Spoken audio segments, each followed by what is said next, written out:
On a day when there's much sporting life in the Empire State and the immediate environs, plenty of places to go. West, north, well, how about east? 7 train out to Flushing. You got the tennis, and you got baseball, too, this afternoon at Citi Field. At Citi Field in New York, the New York Mets play the Atlanta Braves. Have a pleasant good afternoon, everybody, and welcome to Citi Field. Gary Cohen, Keith Hernandez with you today as the Mets close out their 3-game series against the Braves. You know, just a week ago, there was talk about the Braves and last year's collapse in the wild card race. They were losing, and they were losing often, and their lead was slimming in the National League wild card race. Not anymore. Chipper Jones hit a 3-run homer a week ago, and they've been rolling ever since. Well, that big walk-off home run against the Phillies, they were about to get swept. They had a 5-run ninth inning, capped by Chipper's home run, and that got them going. Colorado came in after that. They won 3 out of 4, but they've been struggling offensively, and yesterday's game was a big breakout for them, a big 11-2 win, and Dan Uggla and Brian McCann, who have been struggling both offensively mightily.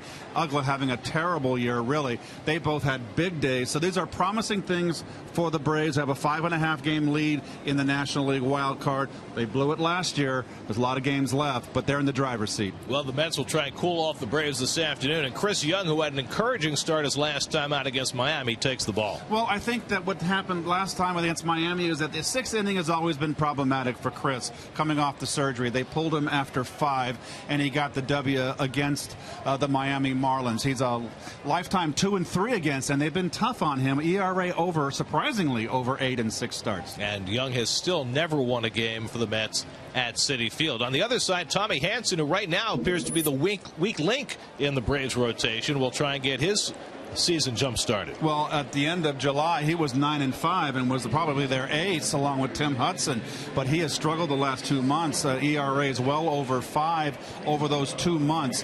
He's a lifetime 3-5 against the Mets in 10 starts, and the Mets have roughed him up in 3 starts. He's 0-2 this year. So it's the Mets and Braves. Chipper Jones making his final trip to Citi Field, but not in the lineup today for the series finale. Mets and Braves, all the action coming your way today right here on SNY.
by Geico. By your Tri-State Kia retailers. Visit TriStateKiaDealers.com today. By Pepsi, get 50% off 2 tickets when you bring your Mets 50th anniversary can to the Citi Field box office. Visit Mets.com/PepsiCan for more info. By Parts Authority Auto Parts Superstores, where the answer is always yes. And by AT&T, rethink possible. Get to Citi Field tomorrow night at 7:10 when the Mets begin a 3-game series against the Nationals. Kids go free with the purchase of regularly priced tickets. Visit Mets.com/kidsfree or call 718-507-TIXX for your tickets now. Drive Around the Majors presented by Kia. The Nats waited out a 2.5-hour rain delay, came from behind in the bottom of the 9th, and then won it in the 10th on a Corey Brown RBI single. Beat the Marlins 7-6. 2-2 game going to the 9th. Hanley Ramirez had an RBI, and the Dodgers beat the Giants 3-2. They're 4.5 games behind San Francisco in the West. And 19-year-old Jurickson Profar with the game-winning double in the 10th as Texas beat Tampa Bay 4-2, leaving the Rangers 2 games behind the Yankees and Orioles in the AL East. Chris Young, Tommy Hanson meeting up on a beautiful Sunday afternoon in New York. Come on back. First pitch, Mets and Braves coming right up.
The lineup card for the Braves as he meets with Terry Collins, who gives him a nice tip of the cap. He doffs his cap in respect. A wonderful, great Hall of Fame career for Chipper Jones. He'll be, obviously, first time he's eligible, he will be inducted, and rightly so.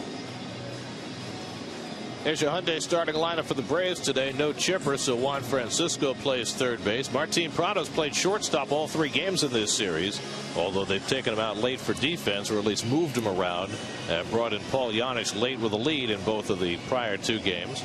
Chris Young looks for his first ever win as a Met at Citi Field. Well, his 17th start of the season, and remember when he came back, Garrett, we talked to each other. Well, how many starts would you like to get out of Chris Young? And I said they're probably going to get 20 out of him, and it looks like they're going to possibly get 20 out of him. So he's got to keep the ball, up in the letters and down in the Lexus defense, and Duda's in left field again. Okay. 7th start there. Remember, he was in right field earlier. Baxter's getting a lot of playing time out in right. Torres has been playing in center. I think defensively he needs to be out there. It was kind of glaring yesterday with Valdespin misplayed a ball that was over his head for a double. And there's Chipper right there. His last day in New York. Well, you have to be fairly certain that sometime before this game is over, Freddie Gonzalez will run Chipper out there as a pinch hitter. But you can understand why he's not in the lineup. Teams were at the ballpark for a long time yesterday with the rain-delayed game. Chipper played the entire game. Michael Bourne takes up and away for ball one, or at least played the vast majority of it. And he's got bad knees. He's 40 years old, and the Braves are still very much in a race. So sentimentality goes out the window. Bourne takes up and away, and it's 2-0. Braves have 22 ball games left. They have a 5.5 game lead in that wild card, and you can blow it. They certainly blew it last year. They also have an outside chance to catch the Nationals and win the division, which carries a lot more weight this year. They're 6.5 behind Washington starting the day. That's a tough mark right there. Washington just shows no sign of showing up. Didn't they led the division from the beginning to the end so far? They have been out in front for a very, very long time. The only thing that they are leading the league in other than wins is bad publicity, based on the decision to shut down Steven Strasburg, which has just become a firestorm of criticism for the Nats to wade through now that Strasburg has officially been shut down for the year. Well, you know what? The Nats going in, I don't feel the front office felt that they were going to be in the position they're in. Bourne rifles one right past the ear of Young, and the Braves have the leadoff man on. So Bourne with his 3rd hit in 10 at-bats in this series. Well, Bourne's a very fine player here and gets a little backdoor slider right up the middle, hits right with it. So the 3-time defending stolen base champ in the National League is aboard. And Bourne leads the league again this year, although his stolen base totals are down. Here's Martin Prado, who's 3 for 10 in this series. Prado having a fine year. He's 2nd in the National League in base hits, tied for 1st in the league in multi-hit games. And Young, who's always been a pitcher who's had trouble holding runners on, has worked very hard to control the running game this year. Well, he's only had 1 start against the Braves, and he really got touched up in a loss. It was right after the All-Star break when the Mets had that awful series in Atlanta. And Prado showing bunt on the first pitch, takes ball 1. Very interesting. I always think that's early in a ball game. I don't like that. Probably trying to draw David in. See David on the left of your screen there at 3rd base playing back. And not really buying it. Jason Hayward waits on deck. Freddie Freeman behind him. 1-0 to Prado as Tolley sets up to the edge of the plate. Bourne runs. The pitch is a strike. Tolley throws a good one, but Bourne beats it anyway. And he's got his 39th stolen base of the year. Well, the top base stealer in the National League, and a very fine throw by Tolley. No wasted motion, just too good a jump, too much speed, and as Gary mentioned earlier, it's always been a nemesis, a weak spot in Chris Young's game is that he's so lanky and tall. He's very slow to the plate.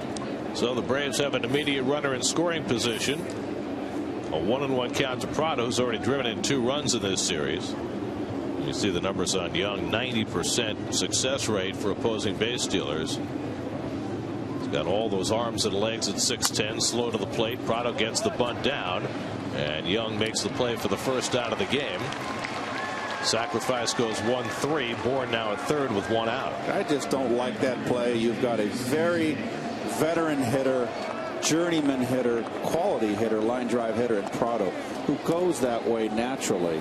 And I just think it's just safety first, and I'd give him a chance to hit the ball to the other field, get a pitch that he can handle, advance the runner, if not drive him in. And the other piece of that is you're playing for 1 run in the 1st inning. You're throwing a guy today in Tommy Hanson who's really struggled lately, and you'd like to try and put together a big inning for him and try and get him Passler runs early if you can, instead of playing for one. Infield back for Jason Hayward. He yanks one to first. It's caught by Davis. The throw back to third, and Bourne able to arrive safely.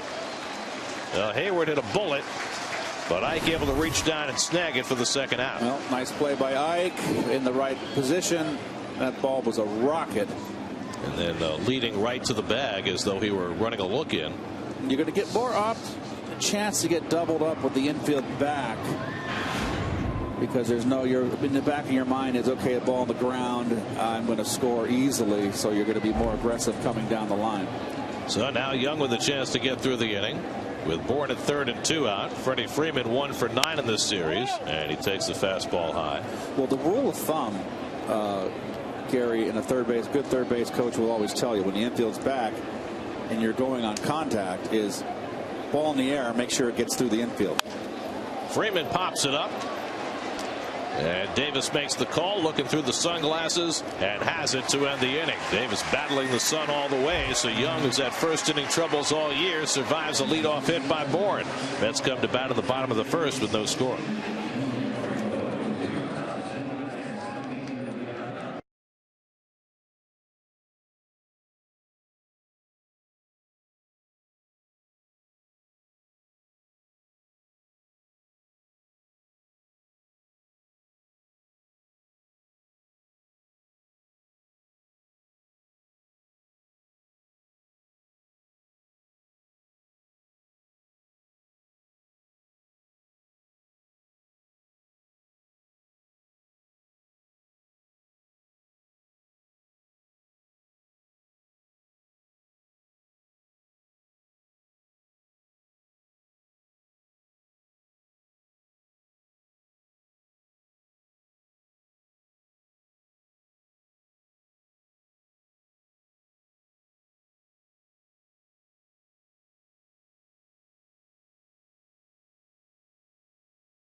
Mets in the bottom of the first inning. The sequence of events here was Terry Collins came out, said something to the home plate umpire Greg Gibson. Gibson then went out, said something to Hansen, brought in the second base umpire and crew chief Jerry Davis. Then they signaled for a groundskeeper who first came with a rag, and now they're coming with a rake to do something on the mound. So this is not initiated by Hansen. The Braves starter is initiated by Terry Collins, and I'm wondering if Chris Young said there was something that was not to his liking, but why wouldn't Chris Young, when he was out there, call for the grounds crew to come fix it? Or why would you have them fix it for Hansen and not wait until Young was going to go back to the mound for the second inning? There's Roger McDowell. We all know him, one of our favorites. So there appears to be something involved with a hole in front of the pitching mound, which they're trying to. Little water? Okay. Well, we had so much rain yesterday. The field was certainly affected in a lot of different ways, and they're trying to fill in that hole at the front of the rubber. That's got to be Chris Young's issue. And that's just amazing that obviously Chris Young felt that maybe there was just too deep a hole there in the mound. I don't know. Why would you call to the attention of the grounds crew now when Hansen's about to pitch, unless you're using it as a delaying tactic to try and throw him off his game? No, the Mets have had enough gamesmanship run against them this year. I mean, this is the also had the rain yesterday, the downpour. So much rain. The field was in such Oh, boy. Miserable shape. There was so much standing water in the outfield even before the game began yesterday, before they could get the game going. So the grounds crew has had an enormous amount of work to do between yesterday morning and today. And it's a gorgeous day today as the weather has cleared out and cooled down. As you look at the Geico starting lineup for the Mets, Justin Turner in there at shortstop today. Ruben Tejada getting yet another day off. He sat Friday, sitting again today. Terry Collins noting that Turner has a couple of home runs against Tommy Hanson. The Mets have gone 9 straight home games at Citi Field, scoring 3 runs or less. So they're trying to find a way to get some scoring in the lineup. Now Dan Worthington manning the scraper for Chris Young's cleats. That's the den papa down there. Well, Chris is too tall, perhaps, to be able to reach all the way down to the bottom of his spikes. How's he tie his shoes? Well, they're on top of his shoes, not on the bottom. You see Tommy Hanson's numbers for the year, but lately has been a rough go for Hanson. He's lost each of his last 3 starts. Mike Baxter leads off against him. Baxter 0 for 4 in this series, getting leadoff for the 12th time this year. And Hanson finally ready to go with a refurbished mound, and he throws a fastball for a strike. Hanson not throwing nearly as hard as he used to. His fastball averaging about 89 this year. Well, he's got the big curveball, and he's a dart thrower. Very square shouldered to home plate. Right over the top.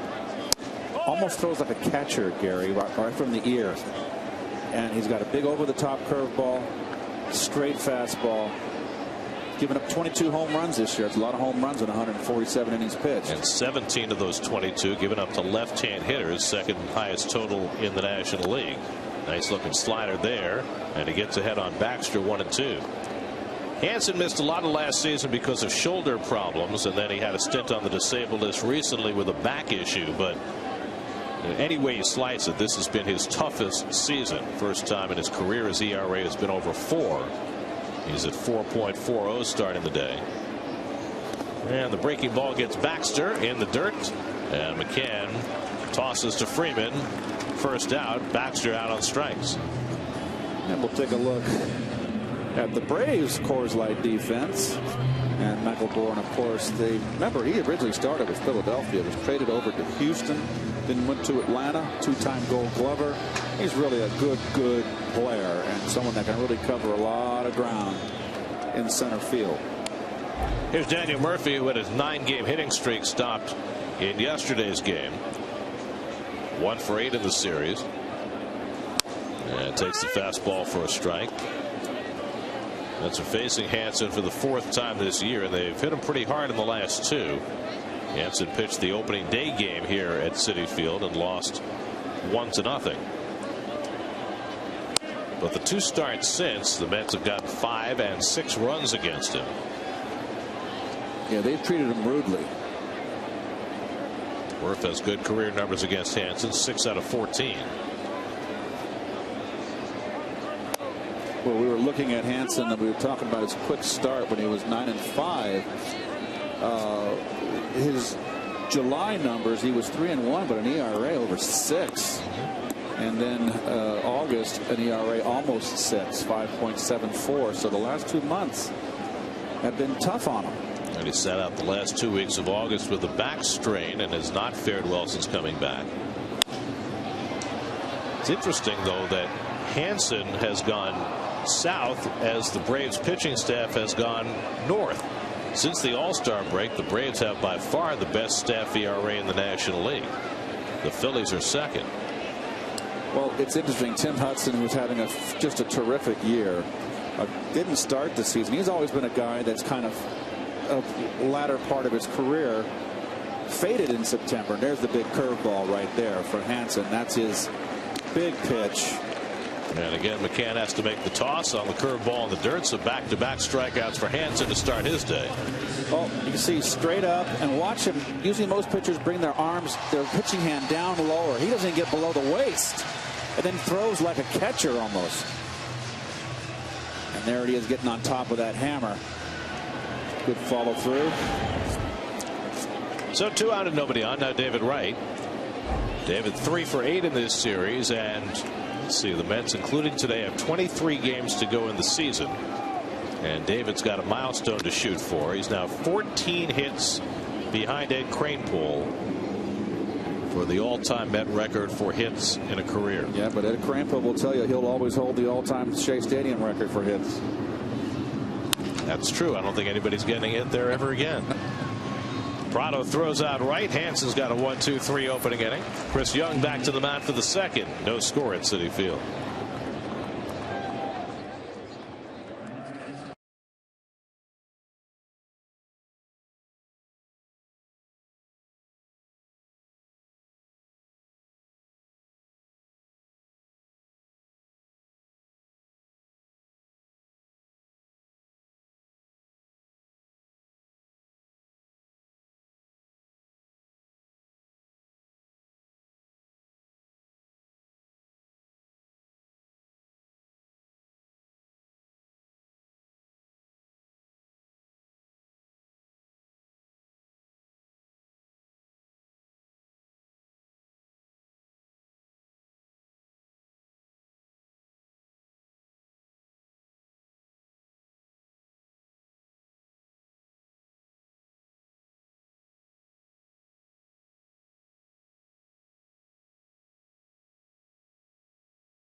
Before the Braves took the field for the bottom of the first, and you look at the stride of Chris Young, how far down the mound he comes. You would think a guy that this shot right here would be, boy, he really is drop and drive, you know. Look at that stride, but he's just all 6'11" of him, 6'10" of him, and there's the work they did on both pitchers pitching on the first base side of the rubber, and that was the issue.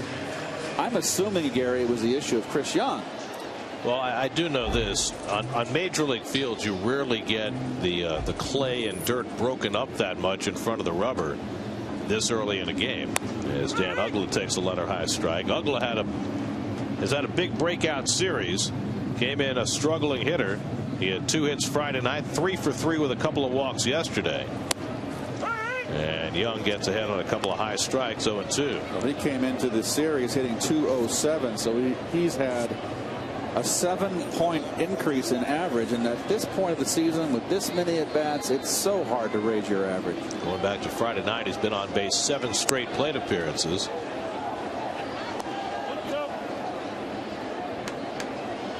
There's your umpiring crew for today. Greg Gibson calling the balls and strikes. The crew chief Jerry Davis out at second. 1-2 to Uggla. Breaking ball, line left center field, and that's a base hit headed for the gap. So Uggla's got himself another extra base hit, and he pulls into second base with a leadoff double. Boy, right on time. You know what? At 2:07, much like Ike Davis, there's the hitting coach right there, and that's Greg Walker. Greg Walker. It's all about the finish, and Ike Davis obviously had the bad first 2.5 months, finishing strong. Well, for this team going into the playoffs, trying to push here for the #1 wild card, maybe even catch the Nationals. I don't think they can do it. This would be a big plus for them to get him going. So Uggla now on base 8 straight plate appearances, and here's Brian McCann, who had a huge day yesterday. McCann had not had an extra base hit since the 1st of August, and yesterday he broke out big time. His first time up with the Mets playing an exaggerated shift. He laid down a bunt single. Then he followed that with a double and a 2-run homer. No, big shift is right, and that has been the issue, I think. When McCann came up, remember, he went the other way a lot. McCann wound up going 4 for 5 yesterday. with a homer and 4 RBIs. So that's a big time breakout for him, and that would be huge for the Braves, because you remember last year, as Juan Francisco waits on deck, last year McCann tailed off badly late in the year, which certainly didn't help the Braves as they floundered at the end of the season. There's the slow curve in for a call, strike 3. A pitch Young does not throw very often, but he gets McCann for his first strikeout. Well, that's the one pitch I've always liked against left-handers for Chris. Right there, the 12-6 drop. We call it the old drop. Off speed. Look how McCann already had taken his stride out in front. Completely fooled him. Chris will throw about 2 or 3 of those a game, and they always seem to catch the hitters flat-footed. Here's Juan Francisco filling in for Chipper Jones at third base today. I never liked slow curveballs, righty against righty, lefty against lefty. You want to throw the hard curveball. But when you backdoor a breaking pitch, whether it's a lefty to a righty or a righty to a lefty, as in Chris Young's case, that drop, or even if it's a little bit starts outside and breaks in at the last minute, the fact that it's off speed and outside corner gets the hitters out in front, like we saw McCann. You don't want to get it over the middle in. That's like hanging a changeup. You don't want to ever throw your changeup middle in and up, because that's a good pitch to hit. You want to keep that off-speed curveball in the outside corner. Now Young behind on Francisco, 2-0. Francisco with a lot of power from the left side, and he takes a strike, and usually up there taking big hacks early in the count. Not here. Well, he's the guy that doesn't get cheated at all, and 177 bats, 9 home runs. It's probably what they expected from him. Picked him up from Cincinnati right before the start of the season. Fouls back that fastball, and with Chipper playing 5 days a week, which has basically been his regimen in his final season, they needed somebody to fill in regularly at third base, and Francisco has been that guy. That was a nice pickup for them, I felt. A journeyman player. Making his 39th start at third base. Those are Chipper's numbers for the year. He has not done much in this series. And Francisco out on strikes as Young came inside on him and made him look bad. So back-to-back strikeouts for Young, 2 out. Well, this is where Young is most effective. Right there in the letters. Letters and up. And it's a tough pitch for these hitters to lay off. The big 6'10" frame coming down over the top. It's hard to pick up. So 2 out. Uggla still at second. Let's see what the Mets do with Constanza. They're going to walk him intentionally. You've got Tommy Hanson, one of the worst hitting pitchers in baseball, on deck, and the Mets taking no chances with the speedy Constanza, who's 2 for 6 in this series and led the International League in batting this year. Well, it's just something I've never. It's almost like, to me, this early in the game, second inning, it's almost like what Freddie Gonzalez did with the bunt. I feel the same way. I always want the pitcher leading off an inning. Well, that's the thing. It's not only what it does this inning, it's how it affects you next inning and beyond. Now, the leadoff hitter at worst leading off the next inning. So Constanza gets the intentional pass, and now Hanson, who's just 1 for 42 at the plate this year, and even worse, 27 of those 42 at bats have been strikeouts.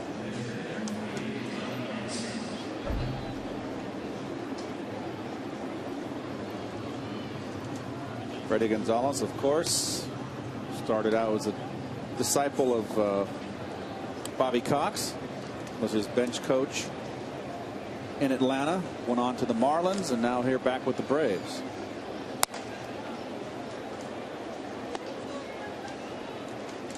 Well, the Braves are trying to wipe away the stain of last year's September collapse. And as we talked about in the opening, they looked like they were headed in that direction again until last weekend. Remember, they'd lost the first 2 games to the Phillies in that series. Even Craig Kimbrell had blown a save last weekend against Philadelphia. Yeah, it was the first game of the series, the Friday night. Then they lost Saturday, and they were down big time in the 9th inning on Sunday. They scored 5 runs in the bottom of the 9th, capped by Chipper's 3-run homer, and they've been rolling since. Off Papelbon, and those are the kind of wins that ignite a team down the stretch. Hanson chases, and it's 1-2, and that's where the Braves are now, 5.5 games clear of the Cardinals, and then it's a dogfight. St. Louis, L.A., and Pittsburgh, and all of a sudden the Brewers, who've won 15 of their last 19, have insinuated themselves back into it. Mets will be in Milwaukee next weekend. Hansen goes down on strikes, so 3 strikeouts in the inning for Chris Young, enabling him to work around the leadoff double by Ugla. No score in the second.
And what are your thoughts on instant replay in baseball and what types of plays should be reviewed? Tweet us at SNYTV with the hashtag SNYMets. Especially interesting in the light of that call that ended the Yankee-Orioles game last night. Mark Teixeira called out at first on a play where he was clearly safe and the Yankees should have tied the game. Well, he shouldn't have slid, number one. I think that confused the umpire. I think if he had a run straight through the bag, I know you're a stickler on that, Gary, and I'm in your camp, I think it would have been a more of a traditional call for the umpire, and he clearly would have been called safe. Well, there were a number of things that mitigated on that play, and that certainly was one of them. The fact that it makes it harder for the umpire to make the call if he's got to watch your hand hitting the bag and watch the ball hitting the glove as opposed to going on sound when you run through the bag. But the other thing is, if Teixeira has a bad calf, and obviously he's running hard there because he knows he has to try and save the game, is that of benefit for him to be diving on that bad calf? Well, he's diving head first, so he's not getting any real pressure on his calf. You got me why he slid. I've never agreed with it. I mean, I know guys do it because they think it might get them there faster, and they feel as though they're hustling as Davis fouls one outside third, and Juan Francisco circles it and wrestles it to a draw. 1 out. I can tell you the only time I ever slid to first base was when there was a possible tag from the pitcher or a double play ball, or the first baseman on a bad throw was trying to tag me. I mean, there was a time 8-10 years ago when there was an epidemic of that, especially with this ball club, when Robbie Alomar and Roger Cedeno were here, and those guys would do it all the time, and it was crazy.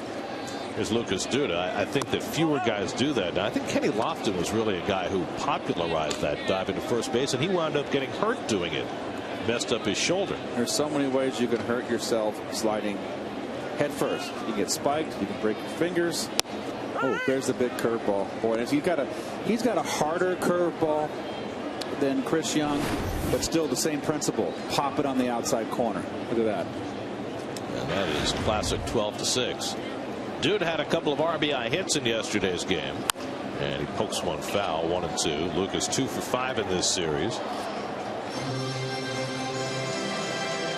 Still trying to find his range since his return from Buffalo. Justin Turner getting the start at shortstop today, hitting 6th in the order. He's on deck. And the curveball strikes out Duda. So Hansen's faced 5, retired them all, and that's his 3rd strikeout. Well, this one he takes something off, so he's got 2 speeds, and that's wicked. Look at Duda way out in front.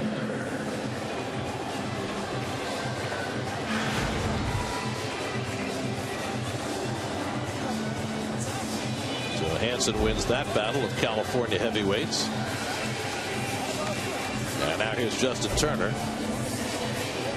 Justin's had 4 career at-bats against Hansen with 3 hits, including 2 home runs. And that's why he's in the lineup today. Just the 7th time he started at shortstop this year, and he takes a strike from Hansen. Justin at .288 for the year. Despite being limited just 153 at-bats, he has really produced when called upon. Well, he's accepted his role. Remember, he played an awful lot last year due to injury, and really showed himself to be really quite the clutch hitter, and it's carried over to this year, so it's no fluke. He's a tough out with men on base, and it's a tough role for him. He wants to play every day. He's just got to get rid of the shaving cream, that's all. It's gotten a little old, hasn't it?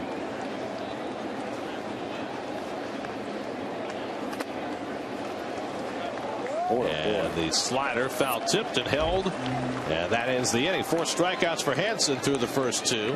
No score as we go to the 3rd.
History as Bud Harrelson reflects on 50 years of baseball, plus an in-depth profile on Matt Harvey. Find out the one thing that has impressed his teammates the most on Mets Weekly, presented by WB Mason. New episode tonight at 6, only on SNY. Matt will make his next start Wednesday night against the Nationals. It was to have been Harvey against Strasburg in the final game of that series with the Nats, but now Steven Strasburg has been shut down for the year, and it will be John Lannon instead. Well, it's a nice backup to have in John Lannon. A little disappointing, though, I think, for a lot of folks who wanted to see Strasburg start here, as Bourne takes the pitch high, and it's 2-0. And it would have been a nice preview of what might be a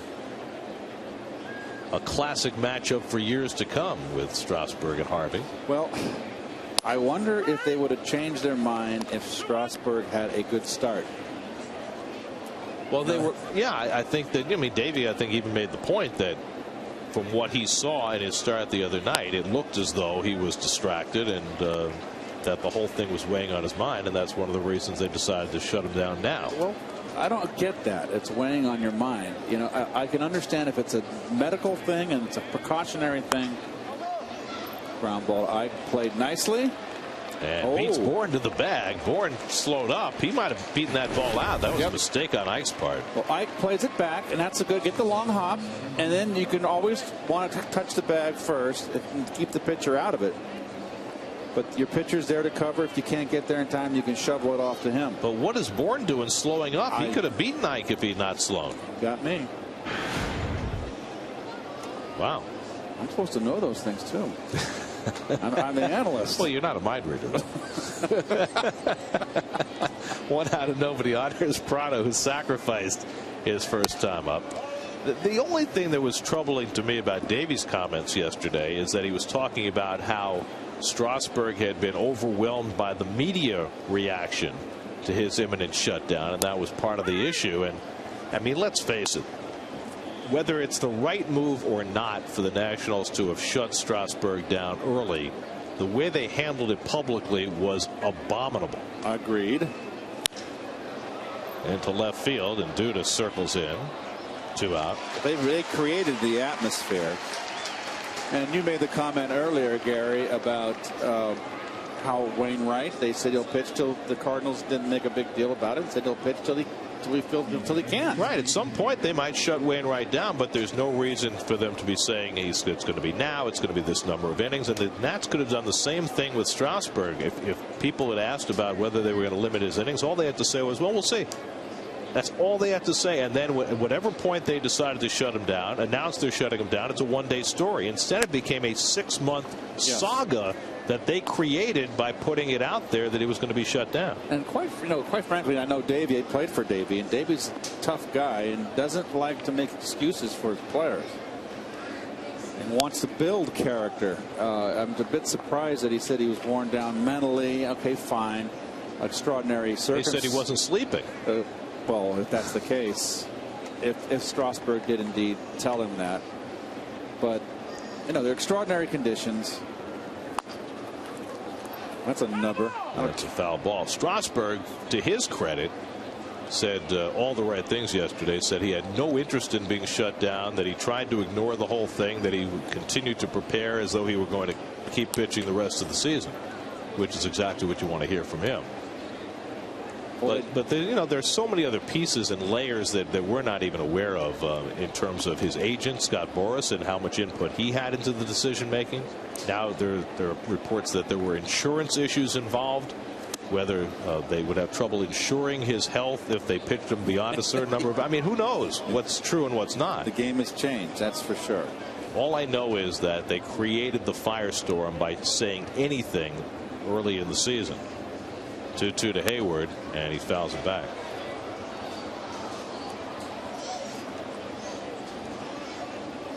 Well, you do know one thing. You've got a guy out there at third base in a Met uniform that has not been to a World Series. You just never know. Look at the Met team, Gary. When 2006, I told you after that year that you've only maybe one time that the stars align. And it may never happen again. And, it may never happen for the Nats. Now, the Nats, to me, are a team of the future.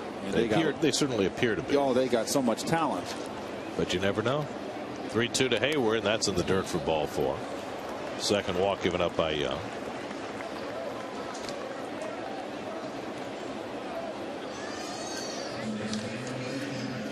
So 2 out and a runner at first. Now Freddie Freeman. Got a baby down there crying. Get her some cotton candy. Would you like to go help out? I mean, you are a grandfather. It's very presumptuous of me. It might be a boy. Boys cry too, Yes, they do. Oh, Gary. Yes, sir. What are you commenting on? 21-0 Jetsies. I told you they were going to be strong. It's Freeman, and he takes it wide for ball 1. It's very easy for you not to be a pessimist because you're not a Jets fan. I am a Jets fan. Well, you came to it late. Yeah, well, Namath got me involved. Well, that's not. It's not that recently. Right, looking through the sunglasses for the pop-up from Freeman. And he staggers and grabs it to end the inning. A walk and 1 left. That's come up at the bottom of the 3rd. Still no score.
set is a stunning 10 DVD celebration of Mets history, World Series films, season highlights, and celebrated games.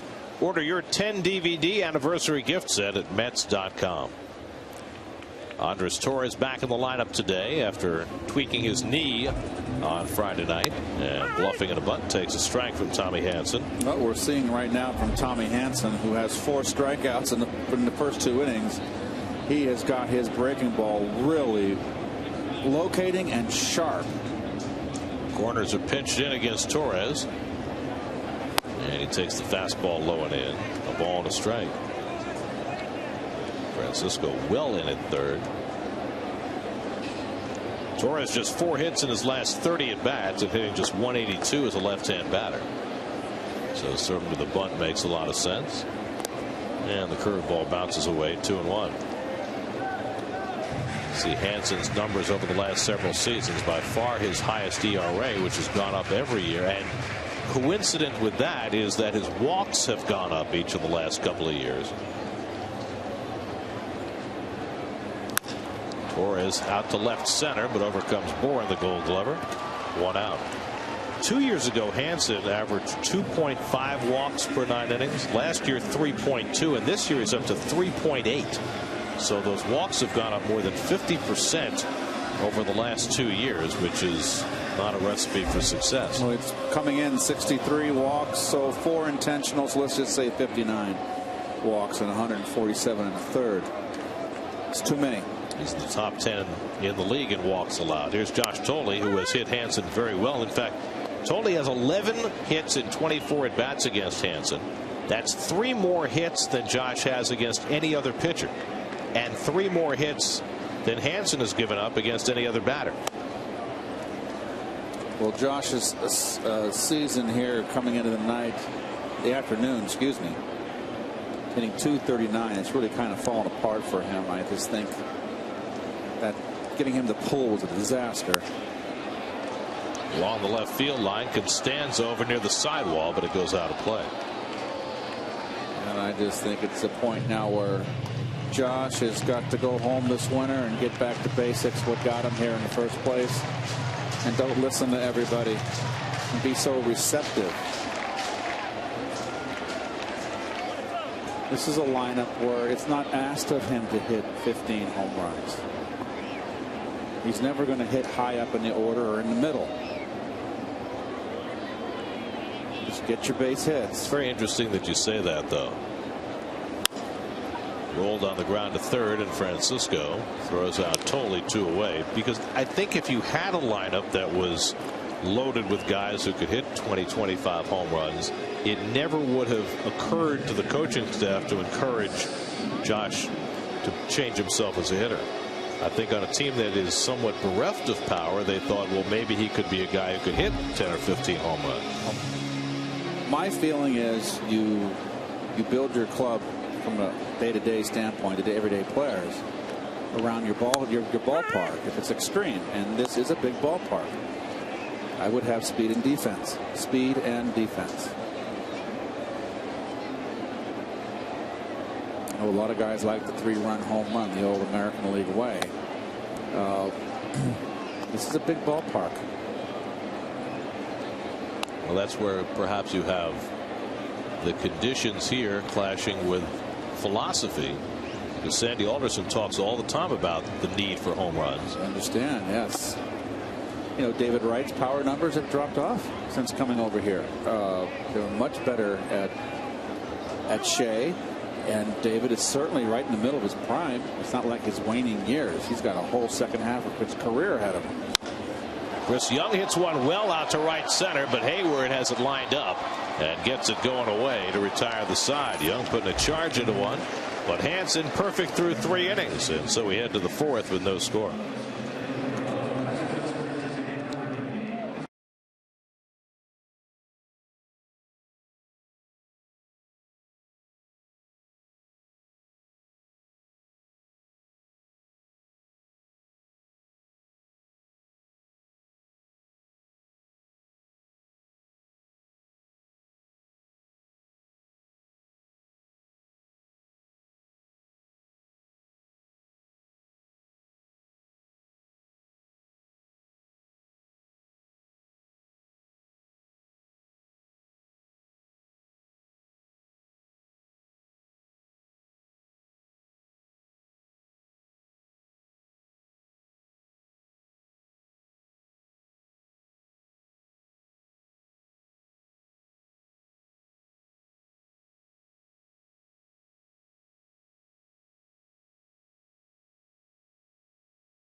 Toyota tweet of the game. We asked about your thoughts on instant replay and what types of plays should be reviewed. Let's see what some of you say. Mets Kevin Levin says every play besides balls and strikes after the 7th inning.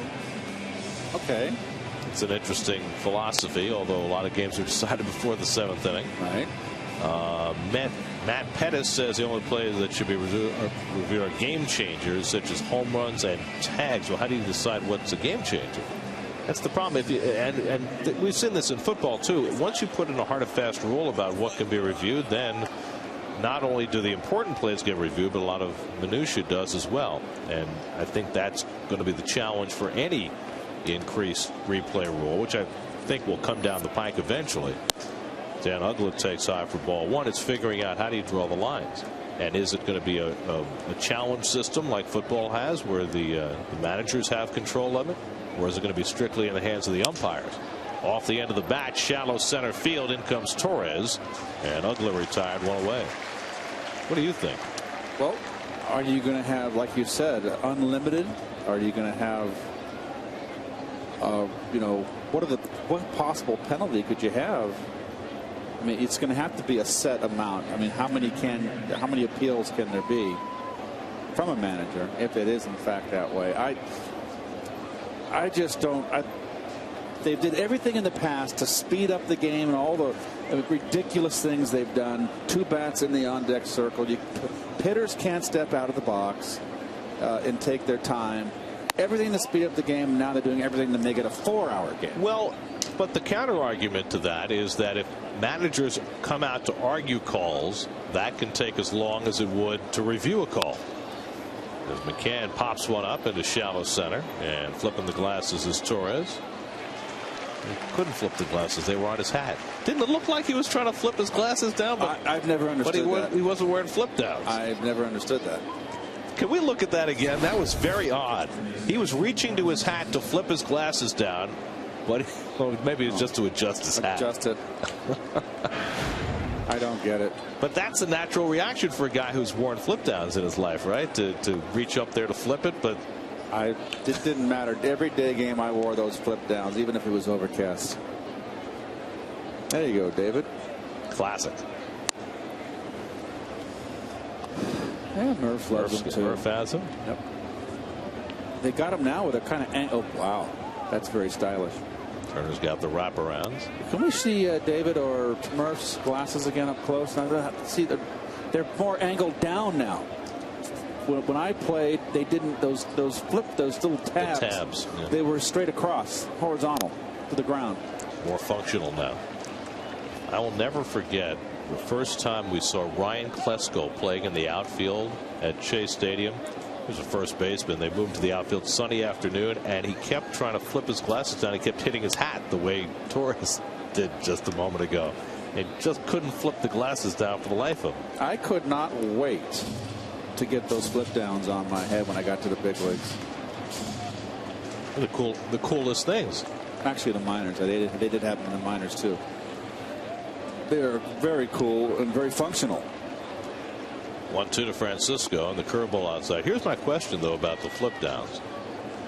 The wraparound sunglasses, guys get stylish ones, you know, made to order for them. How come everybody shares the flip downs? How come they don't have their own pair? You do have your own pair. Sure. Yes, I'm positive. I have my number on mine. Good. Yes. Because I wouldn't want you to, wear a pair of glasses that were designed for somebody else. Can you imagine, Ronnie? We have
Presented by Verizon, where Keith expounds on a topic of his choosing. No, we're going to talk about the weather storm that came through here yesterday. It was hot and humid, and now it is cleared off. It looks like more fall weather. This is what's called get your second win for the stretch run. And now obviously it doesn't affect the Mets, but certainly the Braves out here who are fighting for a wild card spot. It is rejuvenating to get the cooler weather, because even the dog days are over now, really. And this is really the stretch run. The last month, it's just go get them. I thought you were going all Mr. G on me. No. I knew there had to be a baseball context in there somewhere. Well, I try to make it entertaining. All you need is a green screen and a weather map. You'd be all set. I don't know why they want. What was it before? It was Niles dialed in, and last year it was something else. It's like I'm the Swami. Conjure up whatever you want. Tommy Hanson 9 up and 9 down over the first 3 innings. He needs a conversation with Brian McCann. Well, one of the things that the Mets are certainly keeping their eye on as this season winds down the final 3.5 weeks is the National League Cy Young race, where R.A. Dickey is locked in a duel with, among others, Johnny Cueto. Cueto today is pitching for the Reds against the Houston Astros, and he's given up 4 runs, all earned in the first 3 innings. All good for R.A. Pulled toward the hole. Layout by Uggla, and from his knees he throws out Baxter. Beautifully done by Uggla for the first down.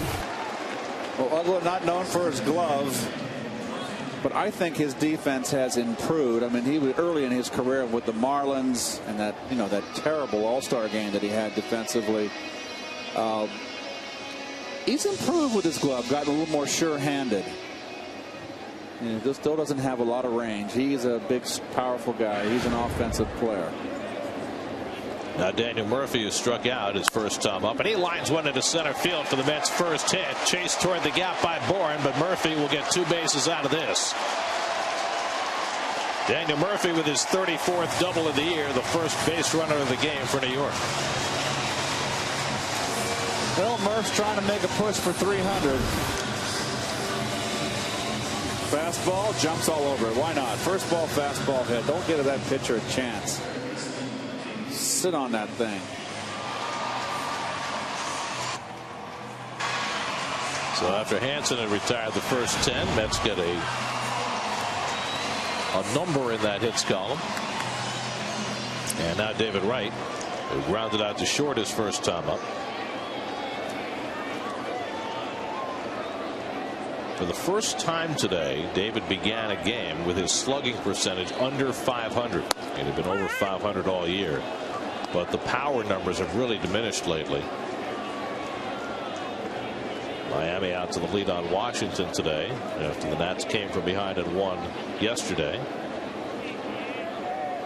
It's Edwin Jackson on the mound for the Nats. Oh, big curve. He has just got a yellow hammer here. Ouch. Straight up and down.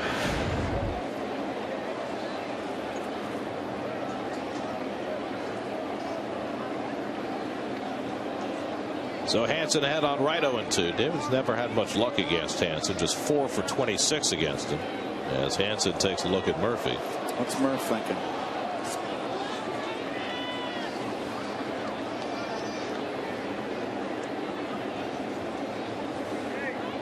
Well, David, it's been a little bit of a slog for him, dating back to July 20th, hitting just .240.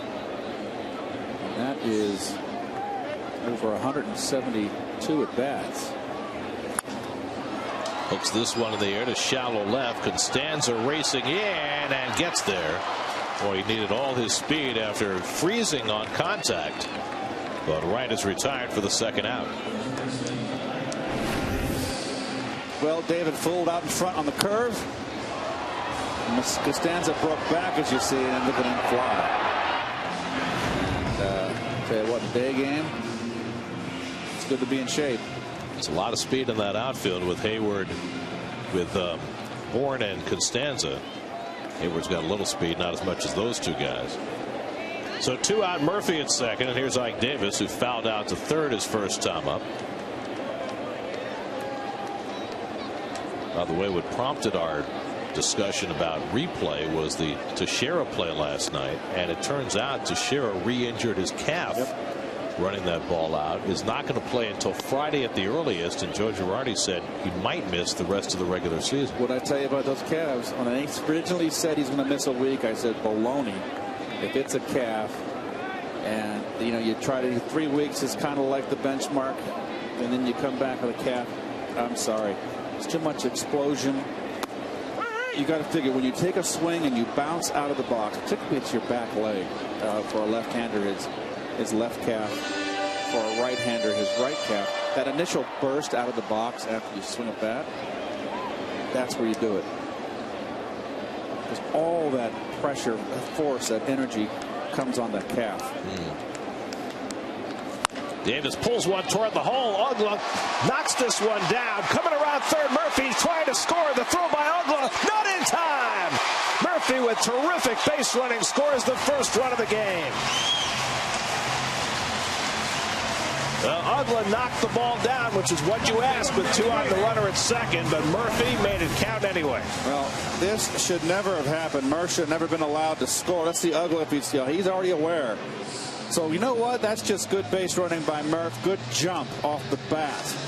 There you go. See how he was in motion? His motion going towards third base.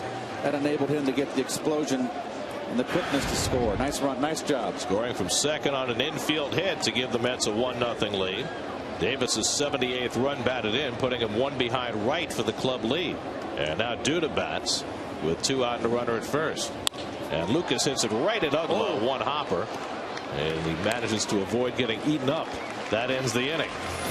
Mets get a run. Murphy with a double races home on the infield hit by Davis. 1-0 Mets after 4.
Right here all the way.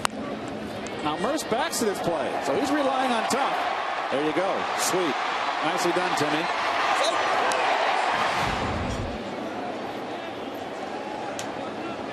Well, when your team is not scoring, you have to be aggressive in different ways, whether you're a base runner or base coach. And so the Mets get themselves a lead. Here's Jose Constanza leading off against Chris Young, and he takes high and inside for ball 1. Constanza was intentionally walked his first time up. The pitcher Hansen on deck, and then Michael Bourne for the Braves in the 5th. So Young, who had been struggling, turned in 5 pretty good innings against Miami in his last start, although he had to work through a lot of trouble in that game. Gave up leadoff hits in the first 2 innings today, but was able to get out of jams. And now he has himself a lead, trying to win at Citi Field for the first time as a Met. 7 prior starts for Young in this ballpark. He's 0-4. And Costanza showing bunt all the way. It's 2-2.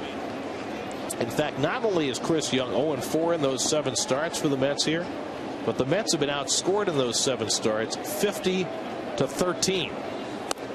Remember, he lost that 13-0 game to Miami the night we were in the Pepsi porch this year. I mean, that's unbelievable. Yeah, the ERA is not bad, but the games have gotten ugly. Costanza drives one down the right field line, and that hops into the stands for a ground rule double. And all they say it did not go in the stands. Inside the park. And so Costanza's going all the way to third. It looked as though a fan touched that ball as it bounced over the wall. The first base umpire, Phil Cuzzy, gave a safe sign. And let's see. It definitely went in the stands. Yep, definitely. I tell you what. Try one more time. How about another time? You see it once more? Well, the officials are the umpires are huddling to decide whether to send Costanza back to second base. That's right. Going to go right over that wheat thin sign. Touch that fan's hand. Touch that fan's right hand. Yep. So it certainly was a ground rule double, and they will send Costanza back to second. So Baxter had it right all the way. There's a good shot right here. Yep, no question. As soon as it hits that fan's hand, it's in the stands. Freddie Gonzalez coming out for a confirmation of that. So the third time in 5 innings the Braves have had a leadoff hit, and 2 of them have been leadoff doubles now. Tying run in scoring position for Hansen, who has 7 sacrifices this year. Struck out his first time up.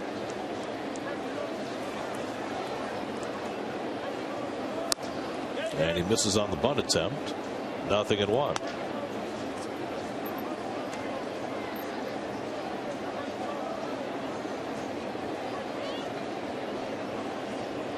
Remember, the opening game of this series, a key play in the game. David Ross missed on a bunt attempt. Kelly Shopik had Ugla picked off second base and then threw it into center field. And the Braves were able to tack on an insurance run. Every time that hitter bunts through a pitch with a runner at second base, so every chance for that guy to get picked off.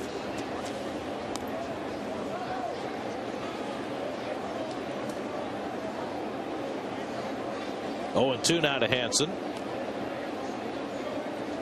And he bunts it foul for strike 3. That was poor execution. So Hansen is struck out for the second time. That's 5 strikeouts for Chris Young. And Costanza remains at second with 1 away. Well, this is not a strike. And I see he just too much movement of the bat. Touche. On guard. On guard. Sorry, beat me to it. Is that epee or foil? It was a foil. Here's Michael Bourne, who singled to center and stole a base back in the first. 1 for 2. Braves already 0 for 6 in this game with runners in scoring position. Braves were struggling for offense when they arrived in town. They put up 3 on Friday night, then 11 yesterday. Grounded toward the middle, and that's a base hit for Bourne. Costanza can fly. He'll come in easily with the tying run. So Michael Bourne with an RBI single, and the Braves get even at 1. 56 runs batted in for the Braves leadoff hitter. Can I make one point here? Both runs have been scored. Well, I shouldn't say both, but that's first ball fastball hitting right there. And I'm telling you, it's first pitch of the at bat. If it's a nasty breaking ball, you can spit on it, and you're 0-1 at worst. So what? But boy, they throw you a fastball, you should be able to cover that entire plate and go to ripping. Why in the heck would you want to go up there and look for a curveball first pitch? If a guy's got a great one, and you want to hit his best pitch. Prado takes a first pitch fastball for a strike. SNY super slow motion brought to you by your Mercedes-Benz Tri-State dealers. Visit them on the web at searchmercedes.com. It's the spray edition of Mercedes slow-mo. Bourne stole a base in the first inning, his 39th of the year. 1 more and he'll have his 5th 40 stolen base season. Three-time defending National League stolen base champ against Young, who is susceptible to the steal.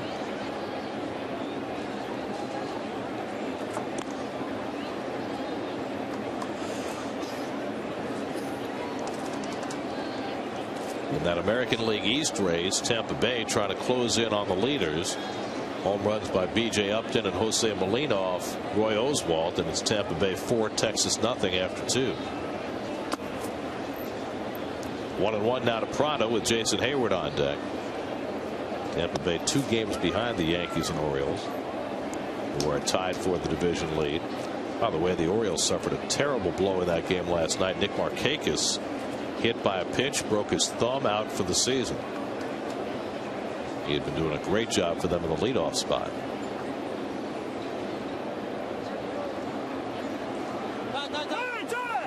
And time asked for.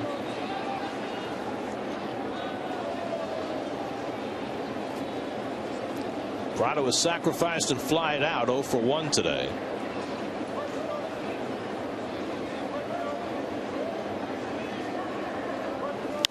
And he flies this one to the left.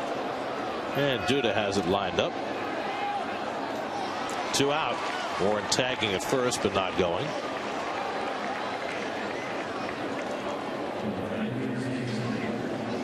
So 2 away. Bourne still at first, and now Jason Hayward, who's lined out to first and drawn a walk 0 for 1. A little surprising not to see Bourne going sometime during that at bat to Prado. Well, he might head out now. You know what, with Prado up there, he goes the other way to leave the hole for him.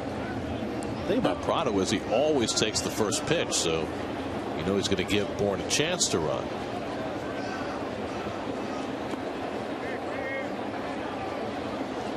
So now Hayward, who has a double and a home run in this series, and Bourne goes diving back.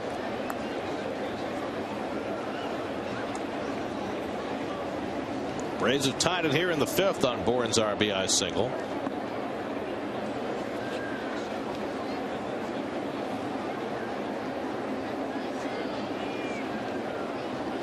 And Hayward takes it high for ball 1. Hayward having a terrific bounce back season after an ugly sophomore year.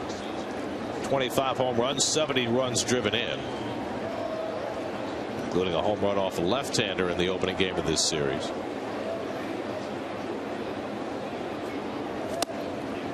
Young falling behind on Hayward 2-0 with Freddie Freeman on deck.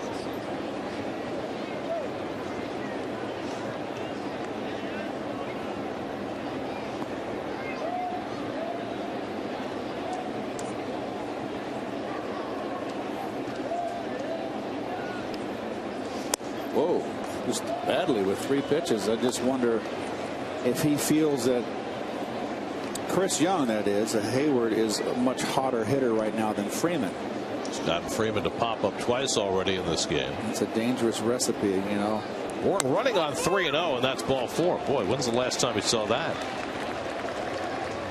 So Hayward walks for the 2nd time, and now there are 2 men on for Freeman.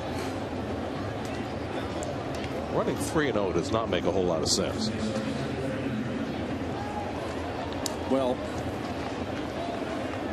if in fact that Chris wanted, it was a little more leery of Hayward. You know, the walk on him puts a runner in scoring position. Here's Freeman with 2 out and 2 on, just 1 hit in his last 22 at bats, and he takes it high, and Young having trouble getting that ball down, and so Toley's going to come out for a visit. And this is the 5th inning right here, Garrett. The 6th inning has been a problematic inning for Chris, and don't think that the Mets aren't watching this closely, and I do believe we're getting some activity up there. Yep, we certainly are in the Met bullpen. Chris able to keep his pitch count a little lower than it was in his last start when he threw 94 pitches in 5 innings. And Freeman takes another one high out of the strike zone. So a recurring pattern here now for Young, who's missed with 6 in a row. Dan Warthen will visit the mound as Justin Hampson quickly gets to work in the Mets bullpen. Well, Warthen's coming out here certainly just to give him a breather, but also to give Hampson a little chance to get loose. Hampson has become the early lefty in the Mets bullpen. He threw 1 pitch yesterday when Jeremy Hefner got knocked out in the 3rd inning. and got Mound to ground out.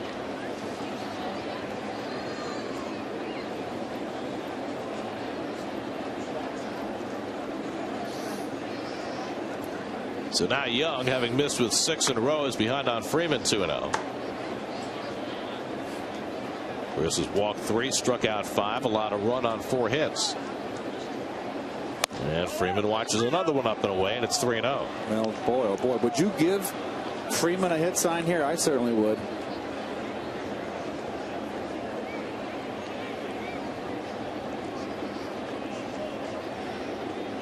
Taking all the way, 3-1.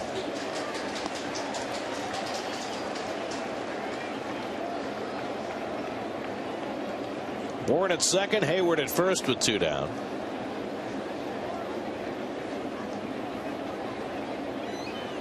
And Freeman watches inside for ball 4, and the bases are loaded. So back-to-back 2-out walks issued by Young. And now he's got to face Dan Uggla with the bases full. Well, very dangerous, Dan Uggla. That is very uncharacteristic of Chris Young. Young is averaging less than 3 walks per 9 innings this year, and yet he's already walked 4 in less than 5 innings today. So a big chance for Uggla, who's having a terrific series. He's doubled and flied out today. 6 for 9 in the 3 games. Really playing him the pull on the left side of the infield. Turner way in the hole. Oh boy, how can you take? Gee, I just don't get it. You got a pitcher with the bases loaded, just walked 2 guys nowhere near the strike zone. Why would you let him get away with a fastball first pitch? I just don't get it. And a fastball fouled back. And quickly Young's ahead 0-2. Well, one of the pieces of Uggla's season that's so fascinating is, despite the fact that for half a year he couldn't buy a hit, he leads the league in walks, which is not what you would have expected. Now he has to fight out of an 0-2 hole. Hit hard down to third. Wright has it, and he'll get the force at third base to end the inning. So Young limits the damage despite the back-to-back 2-out walks. The Braves tie it up. Michael Bourne driving in Jose Constanza with Atlanta's first run. Halfway through at Citi Field, it's 1-1.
SNY and City presented the latest recipient of the SNY Play Bowl Award, Bergenfield Little League, with a $5,000 check to help them make much needed field renovations.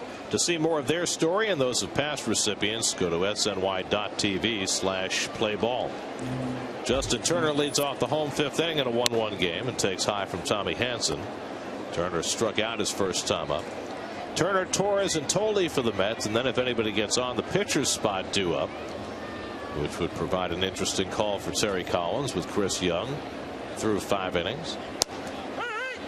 Slider in for a strike to Turner, and it's 1-1. Hansen retired the first 10, gave up a double to Murphy and an infield hit to Davis, with Murphy racing home from second. Those have been the only 2 base runners. Hansen's got a nice little changeup too, which he doesn't overuse. But the fact that he's easy to pick up, that's nice straight fastball. And that straight fastball coming in at 87, 88 these days. He's the kind of guy that if he doesn't have his curveball going, he's going to get lit. But that curve has been spectacular today. He's had it going on, that's for sure. And he's kept his pitch count very low.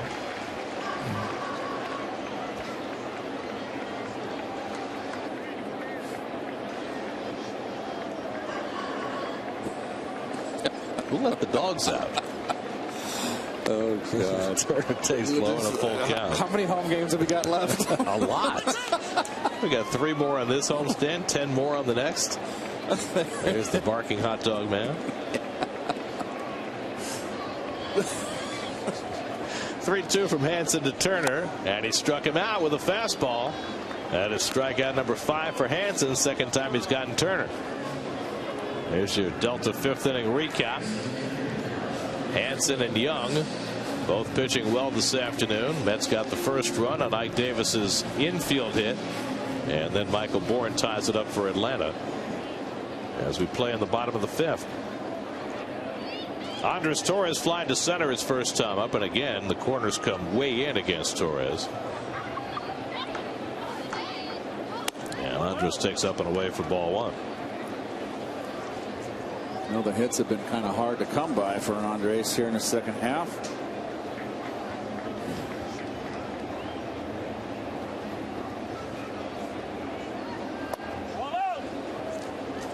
Showing no ill effects today from that knee that he bruised and that awkward tumble he took on Friday night. Josh Tolley, the on-deck hitter. 25-year-old Tommy Hansen delivers, and it's taken outside.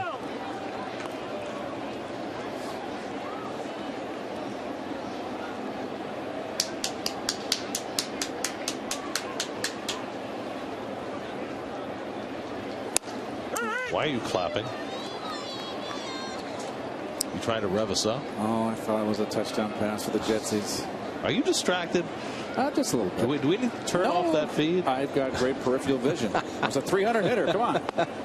That's ball 4, and Torres is on with a 1-out walk. First walk given up by Hansen, who has been troubled by walks this season. And so the Mets have a potential base stealer aboard, and Josh Tolley coming up. What do you think? Did he have 2 feet down? I don't know why it's not being reviewed, to be honest with you.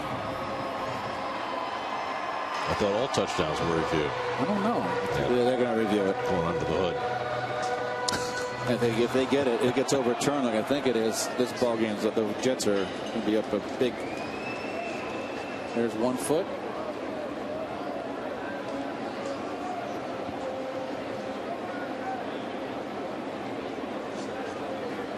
Now Josh Tolley, who grounded out to third base his first time up. So have you reviewed the play, Mr. I think they're Mr. gonna, Referee? I think it's going to be. They're going to have to kick a field goal. It's Antonio Holmes. His hand came down before his second foot. It's like a game twister. Well, let's get back to the ball game. Thank you. Torres only 10 steals this year. Of course, he was plagued by a calf injury early in the season, but I think the Mets expected Andres to do more running this year than he has. And of course, he's not been on base nearly as much as the Mets might have hoped. And remember, Andres had the calf problem in spring training. And I tell you, that calf is an aggravating injury, a lingering one. Although had it in spring training, then re-injured it on opening day against the Braves. Yep. And was out for a month.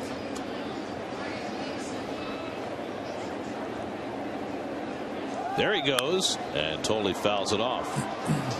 Not a hit and run play. Torres went diving into second base.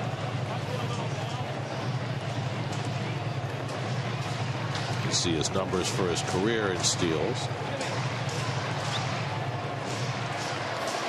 Tolley broke his bat on that last swing. Go back for a new one.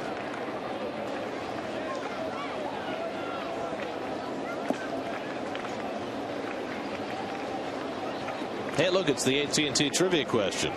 Who's the only Mets catcher to lead the team in stolen bases? Oh, I know that. That's easy. In fact, didn't he have the major league record for a time? I believe so. Stolen bases by a catcher.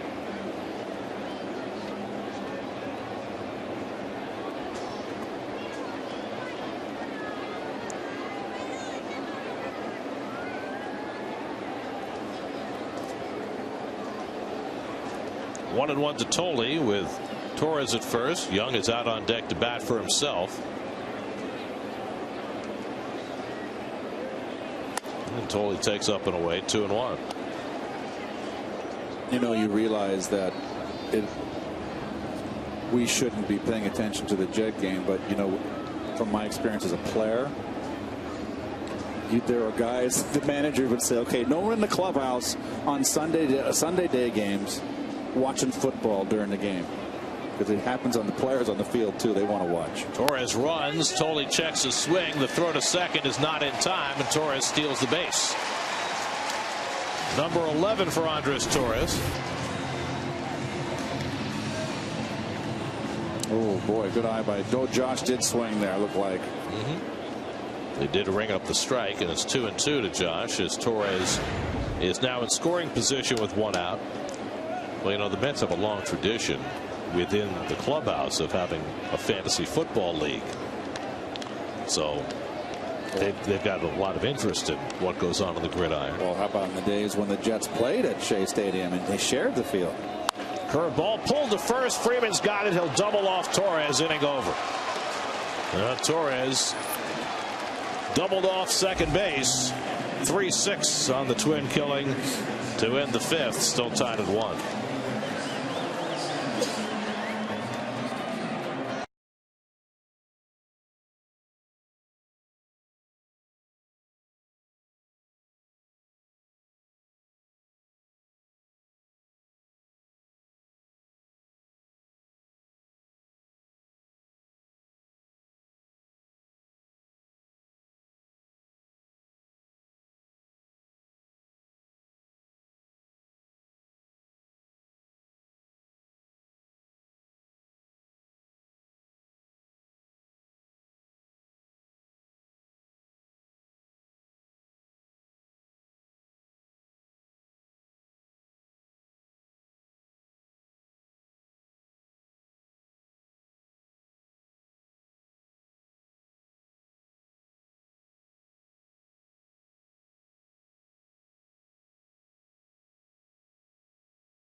You can listen to every Mets game on Sports Radio 66 WFAN. The Nats come in for 3 games starting tomorrow night.